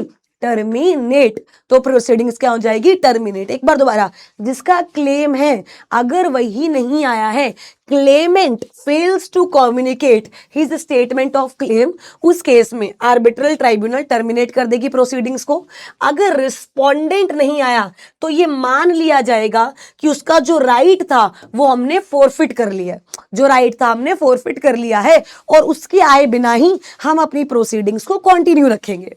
और अगर मान लो कोई पार्टी आ नहीं पाती है या कोई एविडेंस नहीं ला पाती है, तो जितने एविडेंस है उसके ऑर्डर पे, उसके बेसिस पे अवार्ड दे देगा। मैम एक बार दोबारा देखो, अगर क्लेमेंट नहीं आता तो प्रोसीडिंग्स टर्मिनेट हो जाएंगी। अगर रिस्पोंडेंट नहीं आता तो मान लेंगे कि रिस्पोंडेंट का राइट उसे छीन लिया गया है और बिना उसके हम अपनी प्रोसीडिंग्स को कंटिन्यू करेंगे। और अगर कोई नया डॉक्यूमेंट नहीं आता है मेरे बच्चे, तो हम ये मान लेंगे कि भाई जितने डॉक्यूमेंट्स हैं उसके बेसिस पर हम अवार्ड पास कर देंगे। आइए, expert appointed by arbitral tribunal, क्या जो आर्बिट्रल ट्राइब्यूनल है वो एक्सपर्ट अपॉइंट कर सकती है? द आंसर इज यस, बिल्कुल कर सकती है। और डिफॉल्ट ऑफ द पार्टीज हमने पढ़ लिया। उसके बाद that subject to the agreement between the parties the arbitral tribunal may appoint one or more expert to report on specific issue to be determined by the arbitral tribunal. अगर arbitral tribunal को लगता है कि इस issue के लिए we need expert, तो क्या मेरे बच्चे वो उस एक्सपर्ट को भी हायर कर सकती है? The answer is yes, and require a party to give expert any information or to produce or to give access of any relevant document, goods or property for his inspection। और अगर arbitral tribunal को लगता है कि party के पास कोई information है जो एक्सपर्ट के पास होनी चाहिए, तो मेरे बच्चे क्या वो पार्टी को बोलेगी कि आप जो है एक्सपर्ट को इंफॉर्मेशन दे दो? The answer is yes. देखो चैप्टर बड़ा है but topics are comparatively really simple. बस आप इसकी एक बार प्लेन रीडिंग पढ़ते जाओगे ना तो आपको समझ आ जाएगा। Court assistance in taking evidence, अब कोई इंसान है भाई वो आर्बिट्रेटर की बात नहीं मान रहा, बट क्या पॉसिबिलिटी है कि वो कोर्ट की बात माने? The answer is yes. अब भाई अगर कोर्ट से सम्मन जाएगा तो हर कोई क्या सिंसियरली ट्रीट करेगा। आर्बिट्रेटर का बुलावा हो सकता है लोग ना माने, तो इसीलिए क्या कह रहे हैं? द आर्बिट्रल ट्राइब्यूनल या फिर a party with the approval of the arbitral tribunal may apply to the court for assistance in taking evidence. वो कह रहा है या तो आर्बिट्रल ट्राइब्यूनल खुद, सुनना, या तो आर्बिट्रल ट्राइब्यूनल खुद जाएगी या फिर a party to a party with approval of arbitral tribunal, या तो आर्बिट्रल ट्राइब्यूनल खुद जाएगी या फिर a party to with approval of arbitral tribunal court के पास जाएगी और कोर्ट को बोलेगी कि भाई हमें एविडेंस लेने में हेल्प करो। अच्छा, जो आप एप्लीकेशन डालोगे उसमें सब लिख के दोगे किससे आपको एविडेंस लेना, क्या एविडेंस लेना है, उसका एड्रेस क्या है, वो करता क्या है, एविडेंस लेके आप करोगे क्या। देखो क्या लिखा हो, the application shall specify the name and address of the parties and the arbitrators, the general nature of the claim and the relief sought, evidence to be obtain, right. ये सारी चीजें आप कोर्ट को दोगे एंड कोर्ट उसके according मेरे बच्चे एक ऑर्डर दे देगी सामने वाले बंदे को कि आप ये जो डॉक्यूमेंट है ये लेकर आओ। क्या यहां तक क्लियर है? पक्का पक्का। अब आगे चले, आइए। अब उसके बाद arbitral award, this is very important. What is arbitral award? Arbitral award का मतलब है मेरे बच्चे decision of the arbitrator. This is very important. Arbitral award is very important. It is decision of the arbitrator. Decision of the arbitrator का मतलब क्या होता है कि भाई आर्बिट्रेटर ने डिसीजन फाइनल क्या दिया है।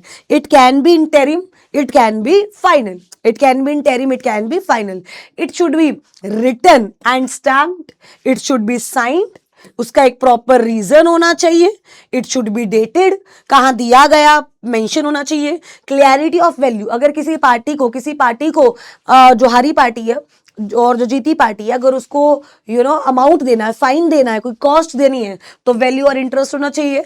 आर्बिट्रेशन की कितनी कॉस्ट है ये होना चाहिए।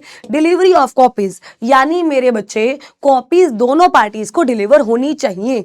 तो बेसिकली जैसे आपने असेंशियल एलिमेंट्स किए थे ना आर्बिट्रेशन के, वैसे ही है essential features of arbitral award. These are also very important from point of your examination. आ सकता है कि आर्बिट्रल अवार्ड के क्या क्या एसेंशियल फीचर्स हैं। It should be in written and it should be properly signed. देखिए, arbitration agreement is required to be in writing. Similarly, a reference to arbitration award is also required to be made in writing. Proper writing stamped, signed. The award is to be signed by the members of the arbitral tribunal. However, the signature of majority of the members of the tribunal is sufficient. अब मेरे बच्चे मान लो एक arbitrator है तो उसका एक का साइन हो जाएगा, तीन है तो तीन के साइन नहीं हो सकते, अगर मान लो तो दो के कर दो, पांच है तो तीन के साइन कर दो, it will be enough, right. उसके बाद रीजन, प्रॉपर रीजन होना चाहिए। अंटिल अनलेस अगर मेंबर्स ने वेव ऑफ कर दिया कि हमें रीजन नहीं चाहिए तो अलग बात है। The making of the award is a rational process, मतलब दिमाग लगाने का प्रोसेस है, which is accentuated by recording the reasons. हमें कैसे पता लगेगा कि जो आपने अवार्ड दिया है वो किस बेसिस पे दिया है। It should be complied with the reasons. The award should contain reason. However there are two exceptions where an award without reasons is valid. सबसे पहला, where the arbitration agreement expressly provides that no reasons are to be given, or where the award has been made under section 30 of the act, where the parties settle the disputes and the arbitral tribunal has recorded the settlement। 30 मतलब जहां parties ने अपने आप settlement कर ली। देखो, क्या हर arbitral award में reason होगा? द आंसर इज यस, लेकिन दो केसेस हैं जब रीजन नहीं होगा। पहला तो एग्रीमेंट में ही लिखा था कि हमें रीजन की जरूरत नहीं है, दूसरा पार्टीज ने यार अपने आप में सेटल कर दिया, तो जब मैंने जजमेंट दी ही नहीं, जब मैंने अवार्ड दिया ही नहीं, तो उसका रीजन क्या लिखेंगे? यस और नो। उसके बाद मेरे बच्चे प्रॉपरली डेटेड होना चाहिए, किस जगह दिया गया वो प्लेस मेंशन होना चाहिए, clarity of the value and interest होना चाहिए, आर्बिट्रेशन की कितनी कॉस्ट आई ये मेंशन होना चाहिए, and after the award is made a signed copy should be delivered to each party for appropriate action. एक बार इसको याद करते हैं, essentials of arbitral award. Essentials of arbitral award, मेरे पीछे पीछे रजे सारे याद करेंगे। Essential of arbitral award, arbitral award में क्या क्या होना चाहिए जल्दी बताओ। It should be signed, it should be in written, ठीक है, एंड स्टैम्प्ड होना चाहिए, ठीक है जी। उसके बाद बच्चे यहाँ पे प्लेस मेंशन होना चाहिए, डेट मेंशन होनी चाहिए, उसके बाद यहाँ पे रीजन मेंशन होना चाहिए, उसके बाद यहाँ पे सर्टेनिटी ऑफ वैल्यू होनी चाहिए और कॉस्ट होनी चाहिए आर्बिट्रेशन की, और पार्टीज कॉपी डिलीवर होनी चाहिए। क्या होनी चाहिए? Deliver. So these are some essentials of arbitral award. आगे चलते हैं, time limit for arbitration arbitral award, कितने टाइम में मेरे बच्चे अवार्ड आ जाना चाहिए, कितने टाइम में अवार्ड आ जाना चाहिए। यूजुअली वो बोल रहा है कि 12 मंथ्स में, कितने मंथ्स में गाइस, 12 मंथ्स में from the completion of proceedings. याद रखना, फ्रॉम क्या है, कंप्लीशन ऑफ प्रोसीडिंग्स है। दोबारा, फ्रॉम क्या है, कंप्लीशन ऑफ प्रोसीडिंग्स। वो कह रहा है नॉर्मल सिनेरियो में, समझो नॉर्मल सिनेरियो में 12 महीने के अंदर अंदर अवार्ड आ जाना चाहिए, अवार्ड आ जाना चाहिए।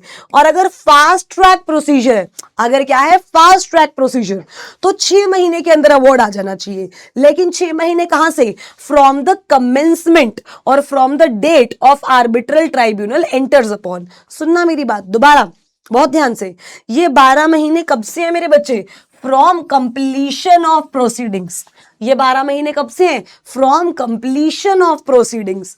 और ये अगर आप देखो, ये 6 महीने कब से हैं, जब से आर्बिट्रल ट्राइब्यूनल अपॉइंट हुई है। जब से क्या अपॉइंट हुई है, आर्बिट्रल ट्राइब्यूनल। तो एक बार दोबारा आप बहुत ध्यान से देखना कि टाइम की बात किसके विद रिस्पेक्ट टू हो रही है, क्योंकि अगर नॉर्मल आर्बिट्रेशन का देखा जाए तो 12 months from the completion of pleadings.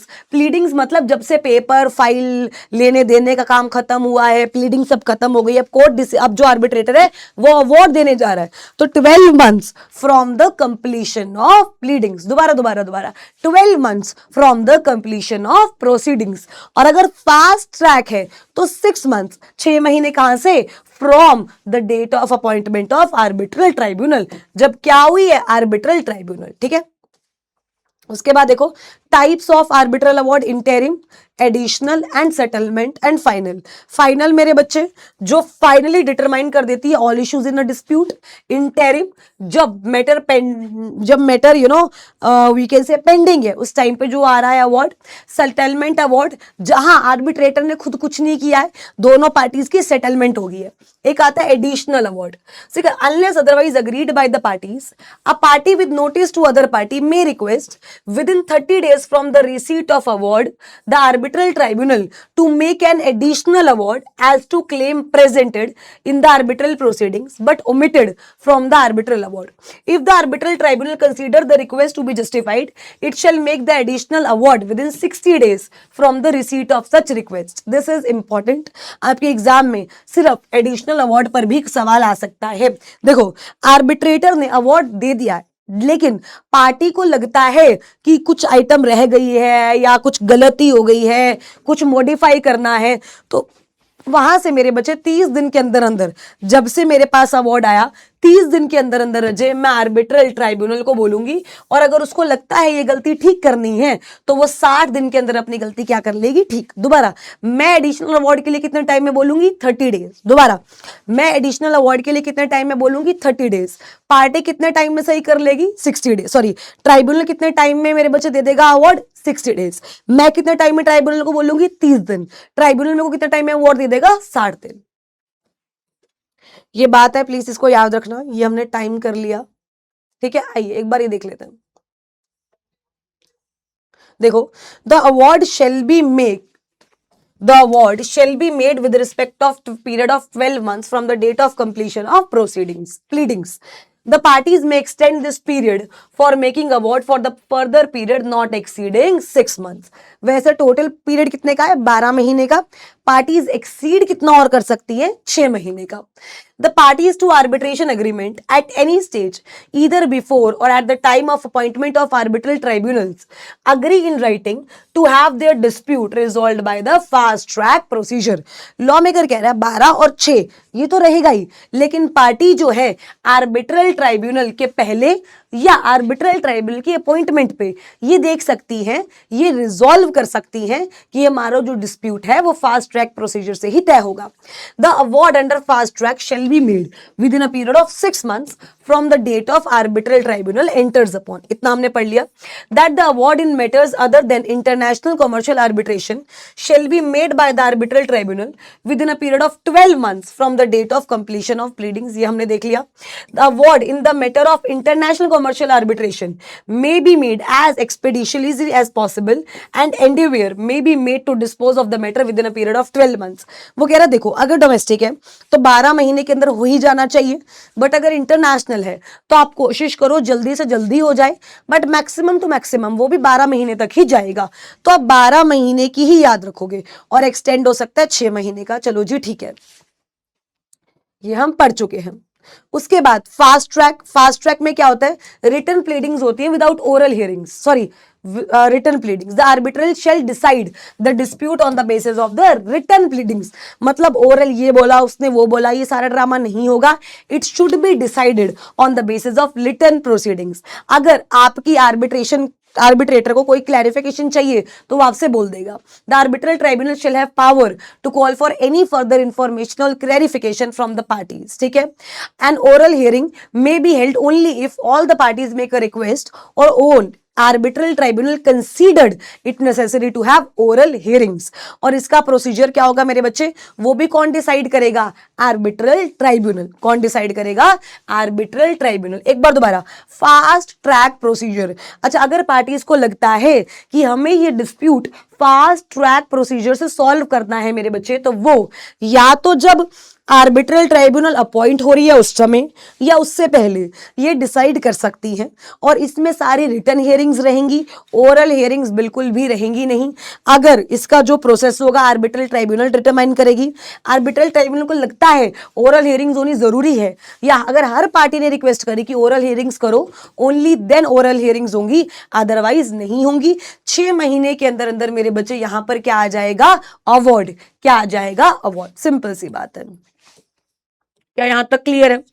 चलिए अब आगे बढ़ते हैं।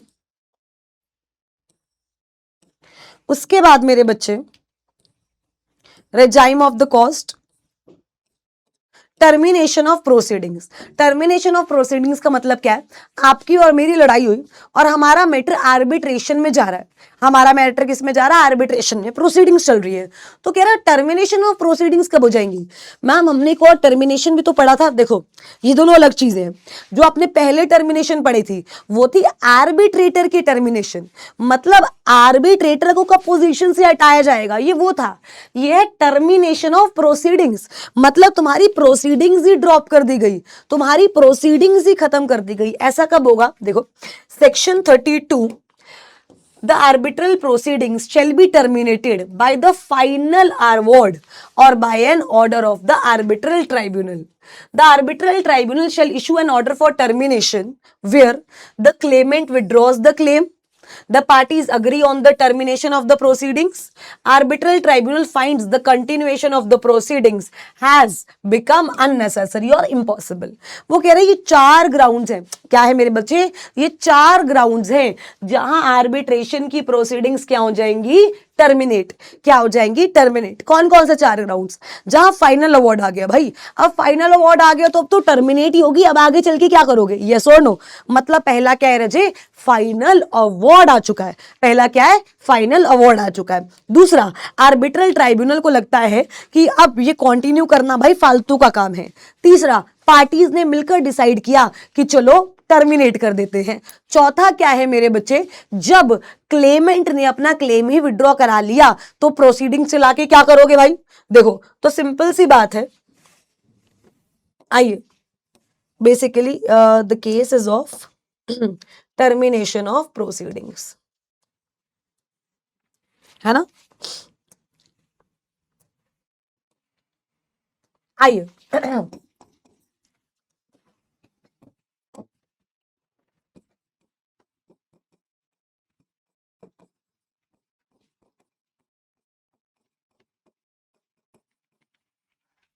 Termination of proceedings.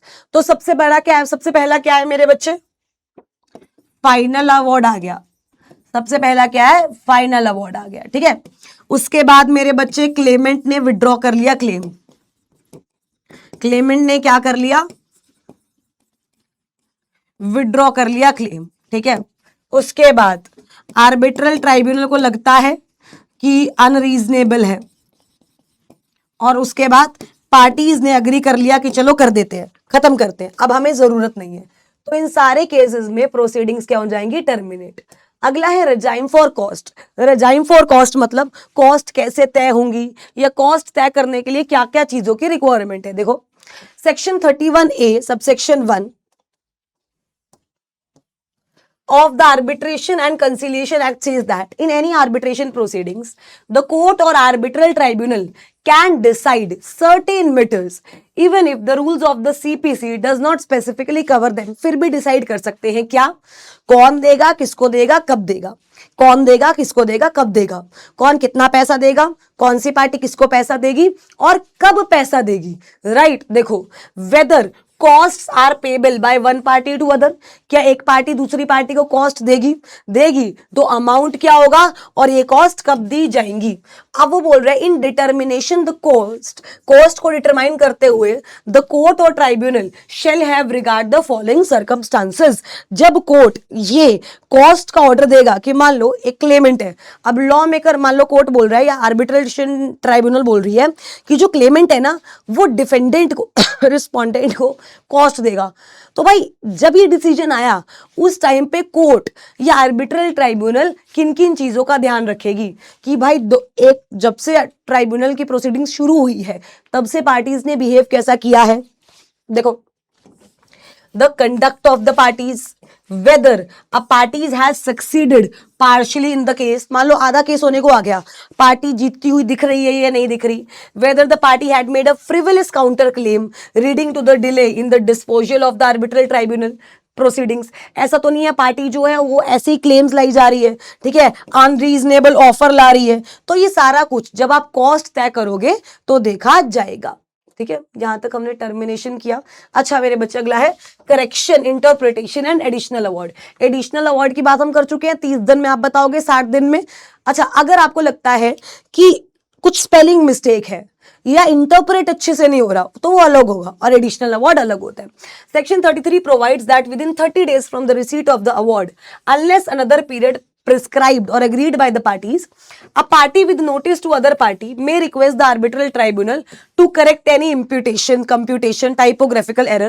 If so agreed by the parties, a party within notice to other party may request the arbitral tribunal to give an interpretation or to make an additional award. कितने time में बच्चे करोगे, 30 दिन के अंदर अंदर, और arbitral tribunal कितने टाइम में कर देगी, 60 दिन के अंदर। क्या यहां तक क्लियर है? पक्का पक्का। एडिशनल अवार्ड, इंटरप्रिटेशन और the correction as the case में भी। अगला है application for setting aside arbitral award. देखो पहला सेटिंग आपने आर्बिट्रेटर को हटाना है, उसकी जगह दूसरा लाना है। दूसरा आपने जो प्रोसीडिंग्स है उन्हें टर्मिनेट करना है। तीसरा अवार्ड आ चुका है बट अब you want to set aside this award, ये अवार्ड सही नहीं है। मान लो पार्टीज इनकैपेसिटी में थी उस टाइम पे, ठीक है, आर्बिट्रेशन एग्रीमेंट वैलिड नहीं था, कुछ भी केस हो सकता है। सो कब कब आर्बिट्रेटर अवार्ड को आप सेटल असाइड कर पाओगे, ये देखते हैं।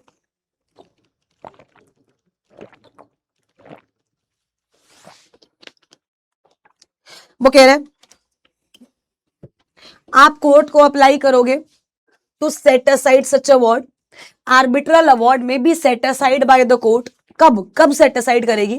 The party making the application establish on the basis of the record of the arbitral tribunal that a party was under some incapacity.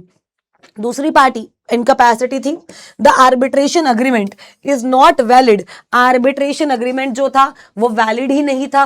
The party making the application was not given proper notice of appointment of arbitrator, आपको बताया ही नहीं गया कि arbitrator appoint हो गया है या arbitration proceedings शुरू हो गई है।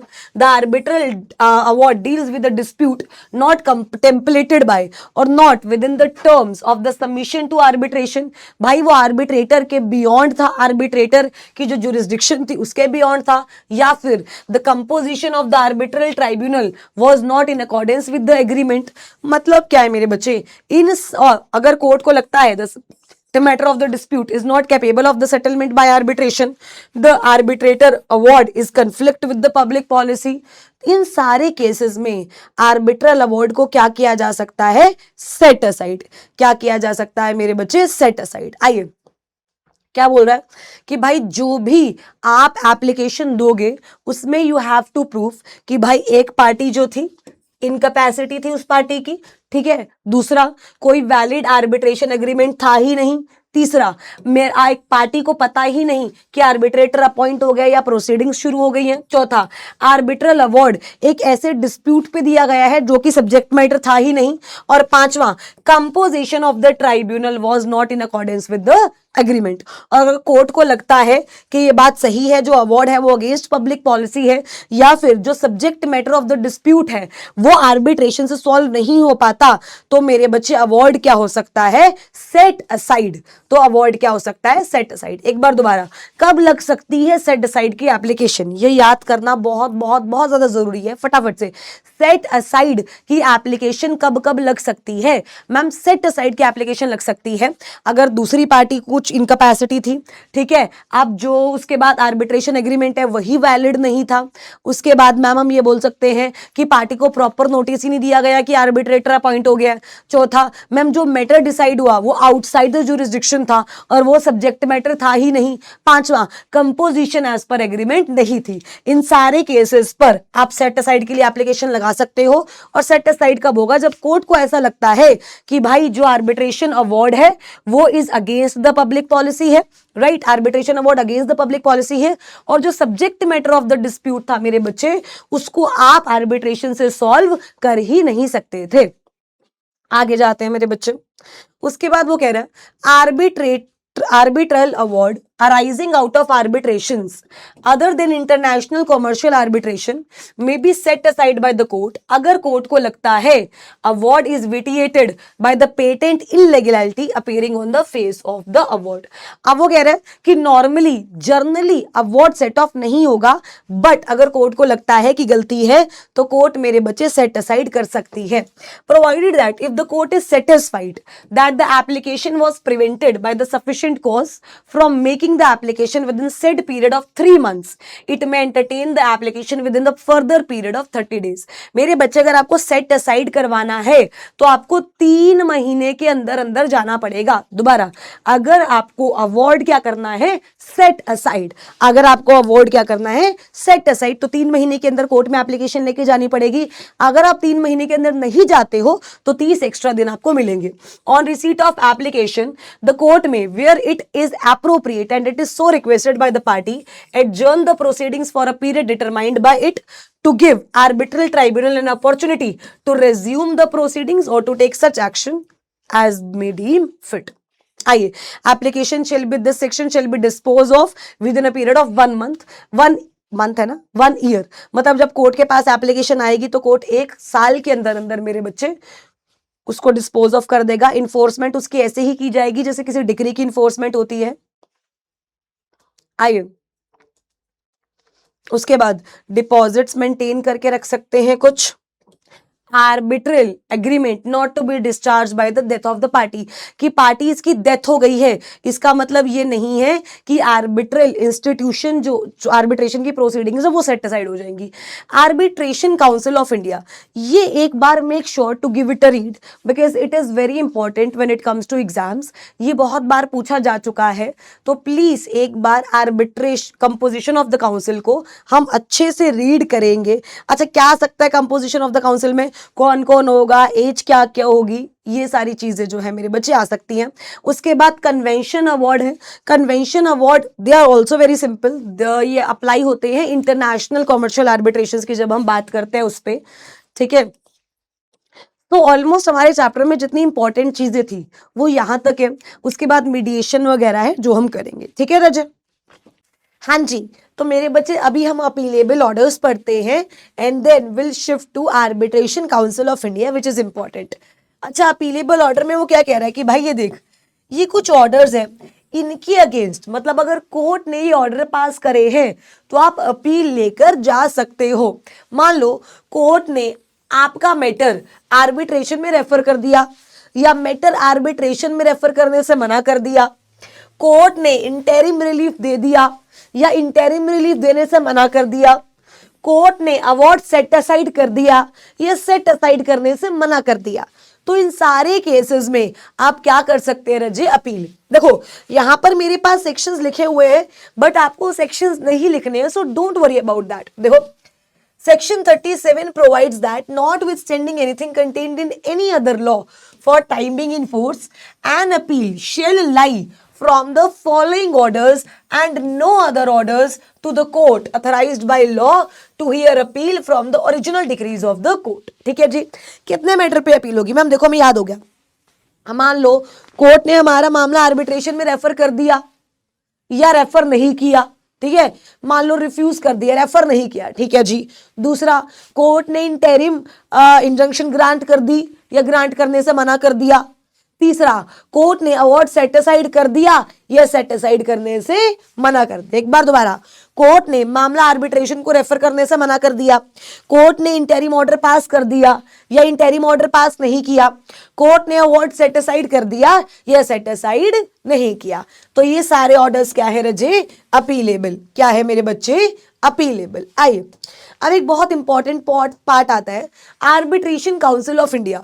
अगर आप इसे एक बार सिर्फ गो थ्रू भी कर लोगे ना तो भी आपको समझ आ जाएगा।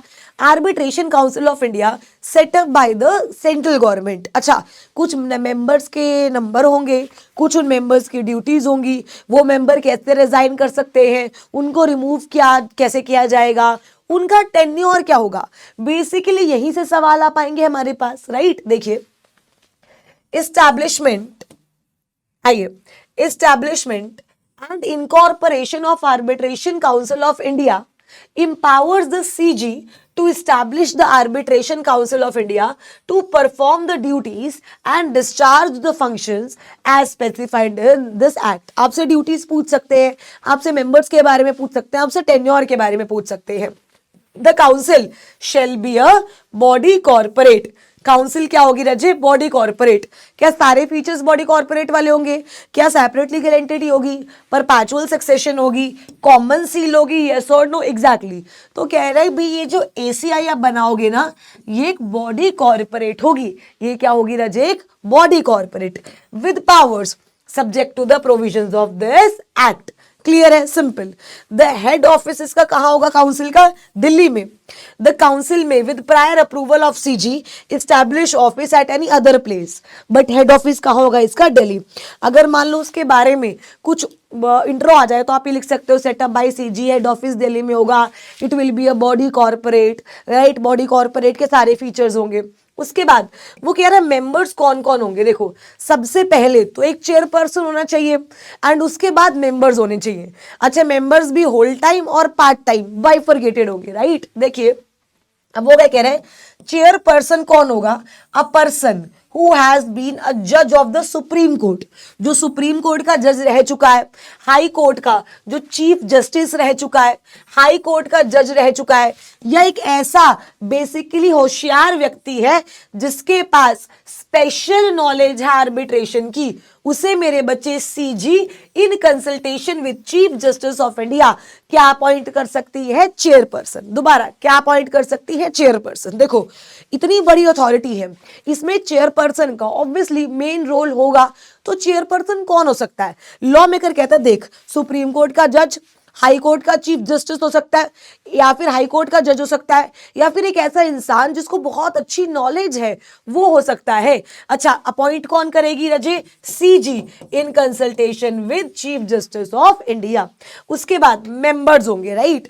An eminent arbitration practitioner having a substantial knowledge and experience in institutional arbitration both domestic and international to be nominated by CG।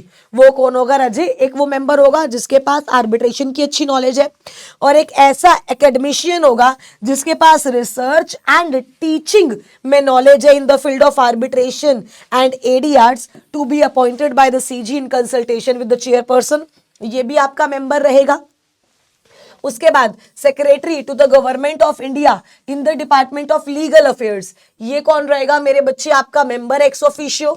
उसके बाद secretary to the government of India in department of expenditure ministry of finance, और उसका representation वो भी कौन रहेगा, members ex officio. एक बार दोबारा देखो मैम, एक तो चेयरपर्सन हो गया, दो हमने मेंबर्स कर लिए, एक जिसको आर्बिट्रेशन में अच्छा नॉलेज है, इंस्टीट्यूशनल आर्बिट्रेशन में अच्छी नॉलेज है, दूसरी जिसकी एडीआर की टीचिंग्स में अच्छी नॉलेज है। उसके बाद एक्स ऑफिशियो हमने किया है, देखो जो भी सेक्रेटरी होगा गवर्नमेंट का in the department of legal affairs और in the department of expenditure, वो एक्स ऑफिशियो मेंबर बनेगा। Yes, one representative of a recognised body of the commerce and industry chosen on the rotational basis by CG, part time member बनेगा। और उसके बाद CEO उसका member बनेगा secretary. क्या यहां तक क्लियर है, right? So these are the members of ACI।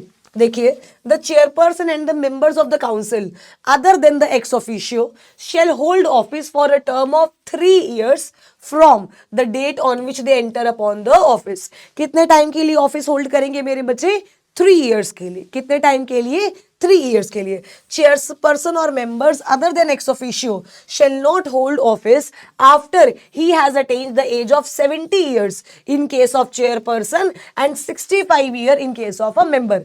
वैसे वो कह रहा है देखो टेन्योर 3 साल का है, बट अगर चेयरपर्सन की केस में आपकी एज 70 साल हो गई और मेंबर के केस में आपकी एज 65 साल हो गई, तो you have to vacate the office. You have to what रजे, वैकेट द ऑफिस।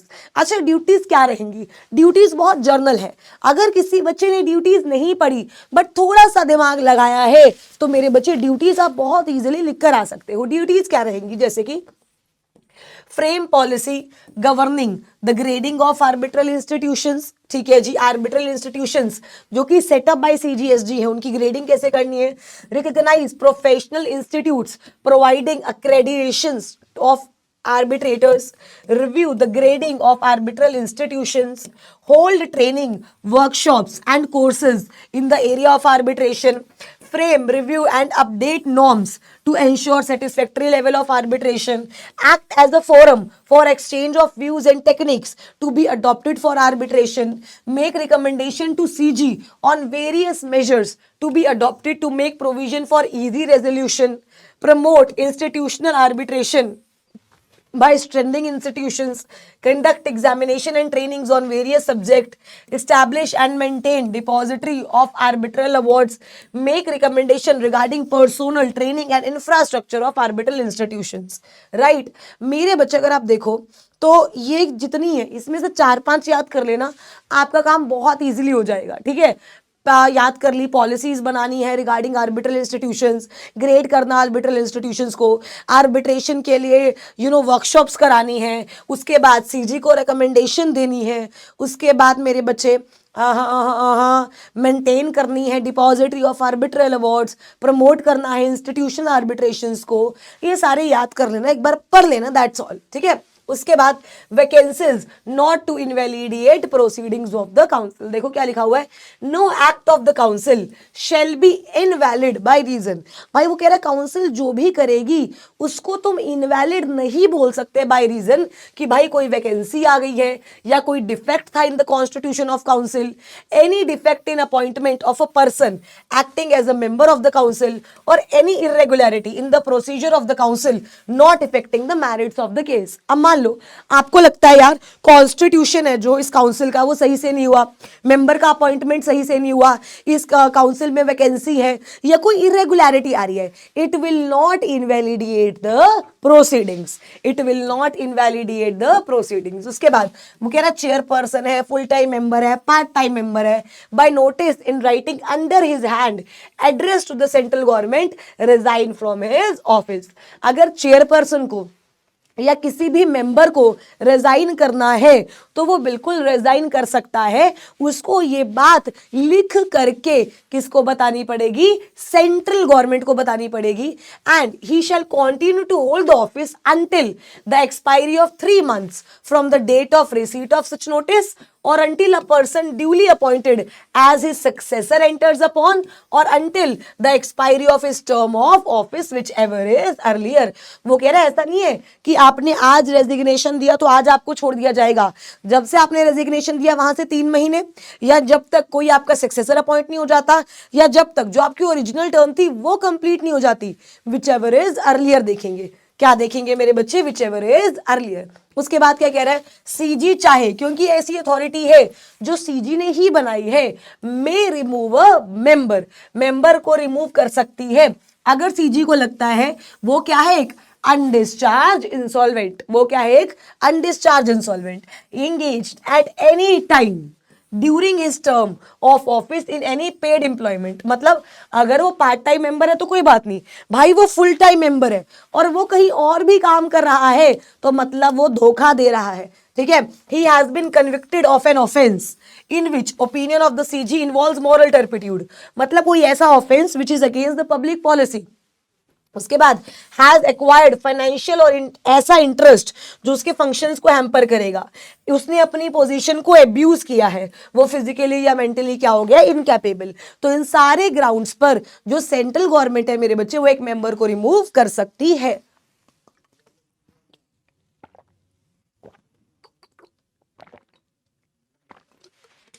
हाँ जी,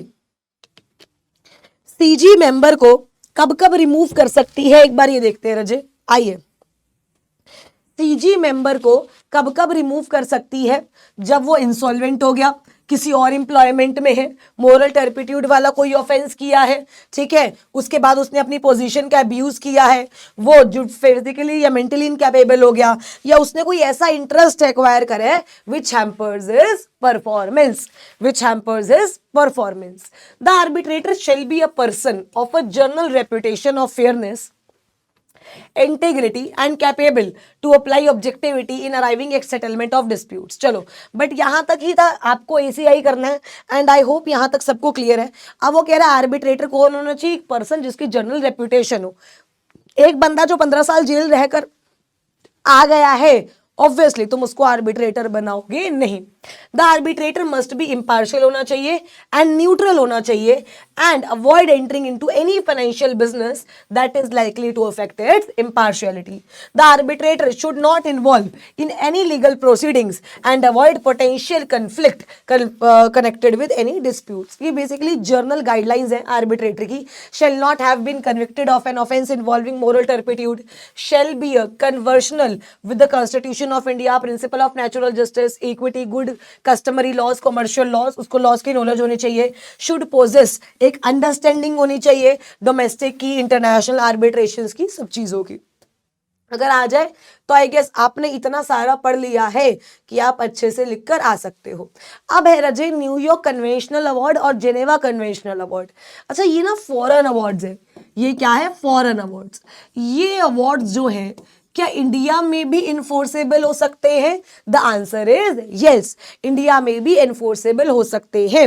New York conventional award, Geneva conventional award, these are foreign awards and can be enforceable in India and can be enforceable in India। ठीक है, अब इसमें से एक ही सवाल जो बहुत ज़्यादा देखा गया है वो ये है मेरे बच्चे कि इन अवार्ड्स की इन्फोर्समेंट की कंडीशंस क्या है। मतलब अगर कोई फॉरेन अवार्ड है, आपको उसको इंडिया में इन्फोर्स करवाना है तो उसकी क्या कंडीशंस है, conditions of enforcement of foreign award. ये सवाल आपके एग्जाम में देखा गया है और ये सवाल यूजुअली आ भी जाता है। तो देखिए, awards made under New York Conventional or Geneva Convention, any foreign award whether under the New York Convention or Geneva Convention enforceable under Indian law is considered binding on the parties involved. It can be used as the defense और set of और evidence. वो कह रहा है अगर कोई foreign award India में enforceable है तो वो पार्टीज पे बाइंडिंग माना जाएगा।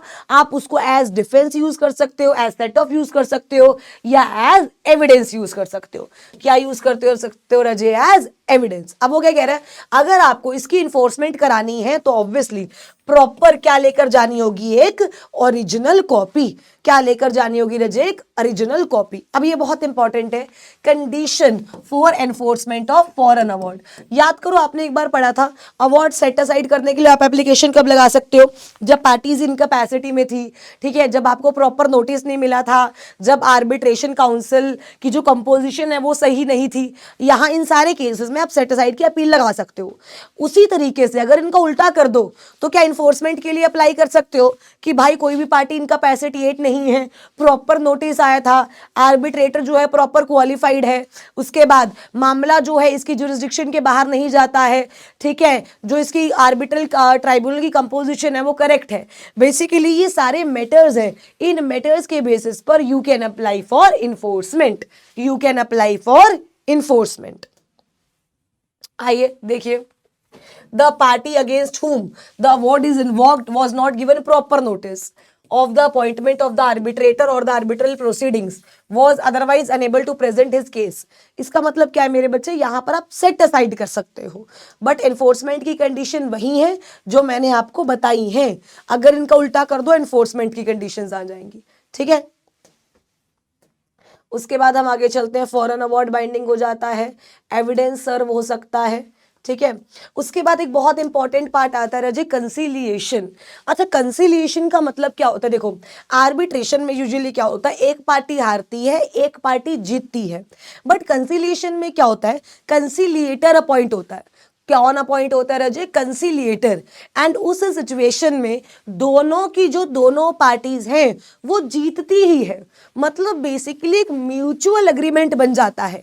एक क्या बन जाता है रजे, म्यूचुअल एग्रीमेंट, कि ऐसा नहीं है कोई हारेगा कोई जीतेगा, नहीं, ऑलमोस्ट दोनों ही जीतेंगे। ये जो एडीआर है, कंसीलिएशन है, मीडिएशन है, इसमें होता ही यही है, बाय म्यूचुअल एग्रीमेंट चीजें सही की जाती है। देखो क्या लिखा हुआ है, conciliation is an informal process. Conciliation क्या है रजे, एक इनफॉर्मल प्रोसेस है, इन विच द कंसीलिएटर, जैसे आर्बिट्रेटर होता है तो इसमें इन्होंने क्या बोल दिया, conciliator tries to bring the disputants to an agreement. Conciliator क्या ट्राई करता है कि जिनके बीच में डिस्प्यूट हुआ है वो एक अग्रीमेंट पे आ जाए। अच्छा, कंसीलिएशन हो ही कब पाएगा, जब पार्टीज सेक्रीफाइस करने को तैयार होंगी। आप समझो, क्योंकि कंसीलिएशन में दोनों की जीत हो रही है भाई, वो होगी तब जब दोनों थोड़े से हारेंगे। तो अगर पार्टी सेक्रीफाइस करने को तैयार नहीं है तो कंसीलिएशन वैसे भी हो नहीं पाएगा। He does this by lowering tensions, मतलब टेंशंस लोअर करके इंप्रूव कर रहे हैं कम्युनिकेशन को, इश्यूज को इंटरप्रेट कर रहे हैं, टेक्निकल असिस्टेंस दे रहे हैं, एक्सप्लोर कर रहे हैं potential connection solutions and bring a negotiated settlement. सुनना, mediation is a structured process. वो कह रहे हैं मीडिएशन क्या है, एक स्ट्रक्चर्ड प्रोसेस है। Conciliation is more of a informal process, mediation is of a structured process, जहां पे मीडिएटर असिस्ट करता है डिस्प्यूटेंट्स को to reach at a negotiable settlement. Obviously हो तभी पाएगा मेरे बच्चे जब दोनों पार्टीज थोड़ा थोड़ा सा सेक्रीफाइस करने को तैयार होंगी। ठीक है, आपको एक कंसिलिएटर अपॉइंट करना है तो आप एक करो, ठीक है, आपको एक से ज्यादा करने हैं तो आप एक से ज्यादा करो। इसमें ऐसा नहीं है कि वो ओड होने चाहिए, कंसिलिएटर्स कैन बी इवन। देखो, there shall be a one conciliator unless the parties agree that there shall be 2 or 3 कंसिलिएटर्स। अगर कुछ एग्री नहीं है तो एक ही कंसिलिएटर होगा। Where there is more than one conciliator they ought as a general rule to act jointly, मतलब उन सबका काम एक साथ करने को होना चाहिए। ठीक है, देखिए, in conciliation proceedings with one conciliator the parties में agree on the name of the sole conciliator. अगर एक ही कंसिलिएटर चाहिए तो दोनों पार्टीज मिलकर एक कंसिलिएटर अपॉइंट कर सकती है। इन कंसिलिएटर प्रोसीडिंग्स विद 2 कंसिलिएटर्स ईच पार्टी में अपॉइंट 1 कंसिलिएटर, एंड अगर 3 कंसिलिएटर है तो सेम एक एक पार्टी अपॉइंट करेंगे एंड वो दोनों मिलकर एक और करेंगे, मतलब ऑलमोस्ट आर्बिट्रेशन के जैसा ही है। आप क्या कंसिलिएटर को सब स्टेटमेंट सबमिट करोगे? द आंसर इज यस, सारी रिटन स्टेटमेंट सबमिट करोगे। उसके बाद रोल क्या है? The conciliator must assist the parties impartially. जैसे आर्बिट्रेटर का रोल था impartial and independent. impartial and independent to settle their dispute. They should adhere to the principles of the objectivity, fairness, and justice, considering the parties' right, trade practices, and circumstances. The conciliator has flexibility in conducting proceedings based on the case needs and parties' preferences, including allowance oral statement. Usually written basis पे काम करेगा, but उसको लगता है oral hearings होनी चाहिए, तो oral hearings हो जाएंगी. आइए, कंसिलिएटर प्रोसीडिंग्स कब टर्मिनेट होंगी? सिंपल, या तो मेरे बच्चे जब फाइनल अवार्ड आ गया, एक रिटन डिक्लेरेशन आ गई, पार्टीज ने बोला कि हटा दो, कंसिलिएटर को लगता है अब काम करना सही नहीं है, तो क्या इसमें आप मेरे बच्चे आर्बिट्रेशन वाली चीजें डाल सकते हो? बिल्कुल डाल सकते हो. अब टाइप्स ऑफ मीडिएशन. मीडिएशन के टाइप्स क्या है? Online mediation, court refer mediation, mandatory mediation, private mediation. इस पे कहीं कभार सवाल आ सकता है. ऑनलाइन मीडिएशन, दोनों पार्टीज ऑनलाइन ज्वाइन कर रही है. प्राइवेट मीडिएशन, दो पार्टीज ने एक मीडिएटर हायर किया, प्राइवेटली मीडिएशन हो रही है. कोर्ट रेफर, जब कोर्ट ने आपका मामला मीडिएशन में रेफर कर दिया. स्टैट्यूटरी मीडिएशन, मतलब जहां लॉ ने लिखा है कि इस मामले को कहां रेफर करना पड़ेगा? मीडिएशन को. कहां रेफर करना पड़ेगा बच्चे? मीडिएशन. ये डिफरेंस है. एक बार बस इन डिफरेंस से गो थ्रू कर लेना, ठीक है. उसके बाद आपका इतना कुछ बचा नहीं है, राइट. आपका इतना कुछ आर्बिट्रेशन एंड मीडिएशन में बचा नहीं है. देखो चैप्टर बड़ा था, नो डाउट, बट उसमें इतना कुछ नहीं था कि आप बिल्कुल सॉल्व ही ना कर पाओ. आपकी एक चीज आसान करने के लिए हम कुछ क्वेश्चंस भी कर लेते हैं, सो दैट किसी भी बच्चे को ऐसा ना लगे कि हमारा कुछ भी रह गया है. और आप लोग मेरे साथ यही कॉन्फिडेंट होकर जाइए, ठीक है. गाइडलाइंस आंसर ना, हाँ, ग्रुप 1 के ना. आइए देखो बच्चे, सब चीजें बहुत अच्छे से करेंगे, right. Will do all the things like बहुत ही शिद्दत से. बस आपको अगर आप ये देख लोगे ना, आपको पता चल जाएगा कि कुछ टफ नहीं है इसमें. एक बार देख लेते हैं क्या सवाल आया हुआ है, ठीक है. एक बार ये देख लेते हैं.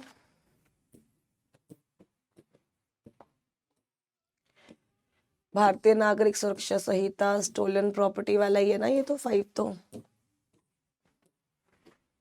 आइए, सेल्स ऑफ गुड्स एक्ट, ये hot water sales of goods act होगा. कार्गो वाला है ये तो. डिफेंडेंट टू पार्टनर्स, नहीं, ये ब्रीच ऑफ कॉन्ट्रैक्ट वाला है.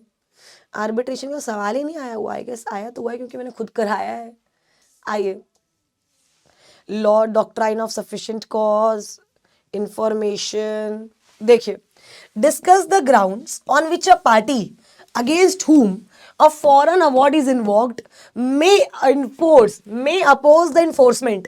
देखो, जो इन्फोर्स करवाने की कंडीशंस है, क्या उससे उल्टी इन्वोक करने की होंगी?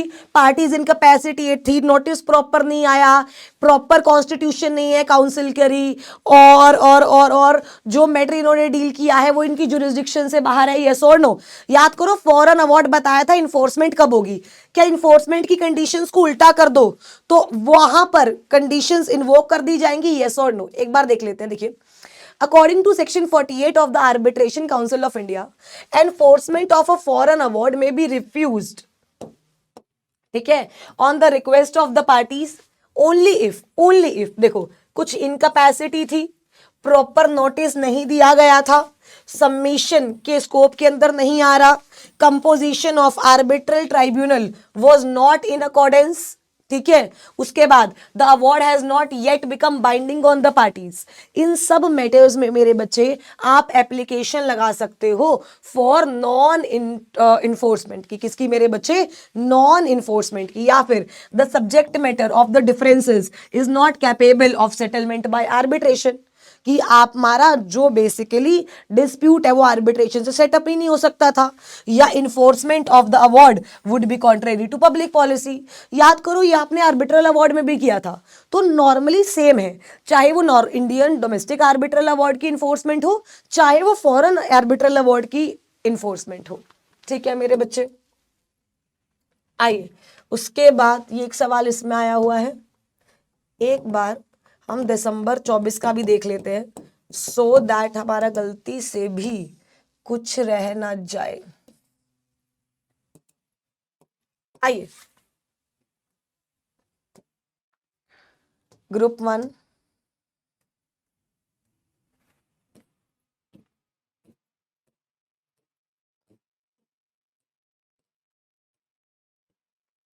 Okay, sources of law, administrative law, rule of law, transfer of property,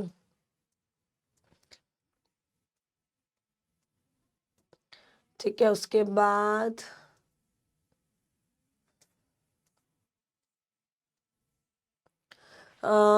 sources of law, समरली NEFT, उसके बाद नेचुरल जस्टिस। क्वेश्चन आया नहीं हुआ क्या आर्बिट्रेशन से? आया तो होगा ये एक सवाल, एक सवाल तो आया ही होगा। ये तो एविडेंस एक्ट का है, ये आर्बिट्रेशन का ना। क्वेश्चन नंबर 4 का 2 आया है। Okay, question number 2, define the term mediation and mediator and distinguish between arbitration and mediation. क्या आप ये बहुत इजीली कर सकते हो? The answer is yes. तो मेरे बच्चे यहां पर हमारा प्रॉपर जो आर्बिट्रेशन एक्ट है रजे वो खत्म होता है। आई होप आपको हर एक चीज आर्बिट्रेशन एक्ट की वजह समझ आई हो। और मेक श्योर कि आप ना इसको टॉपिक्स में डिवाइड कर दो, क्योंकि आप इसको टॉपिक्स में डिवाइड करोगे तो चीजें आप लोगों के लिए कंपैरेटिवली इजी रहेंगी। ठीक है मेरे बच्चे? और अगर किसी और चैप्टर का वन शॉट चाहिए तो please make sure to tell me in the comment section. आ जाइए। आज की क्लास दिमाग में क्लियर या से क्लियर? आई होप दिमाग में क्लियर मेरे बच्चे। मेहनत हमारी, रिजल्ट हमारा, छुट्टी हमारी। Thank you so much. Have a great great great day ahead. Thank you so much रजय।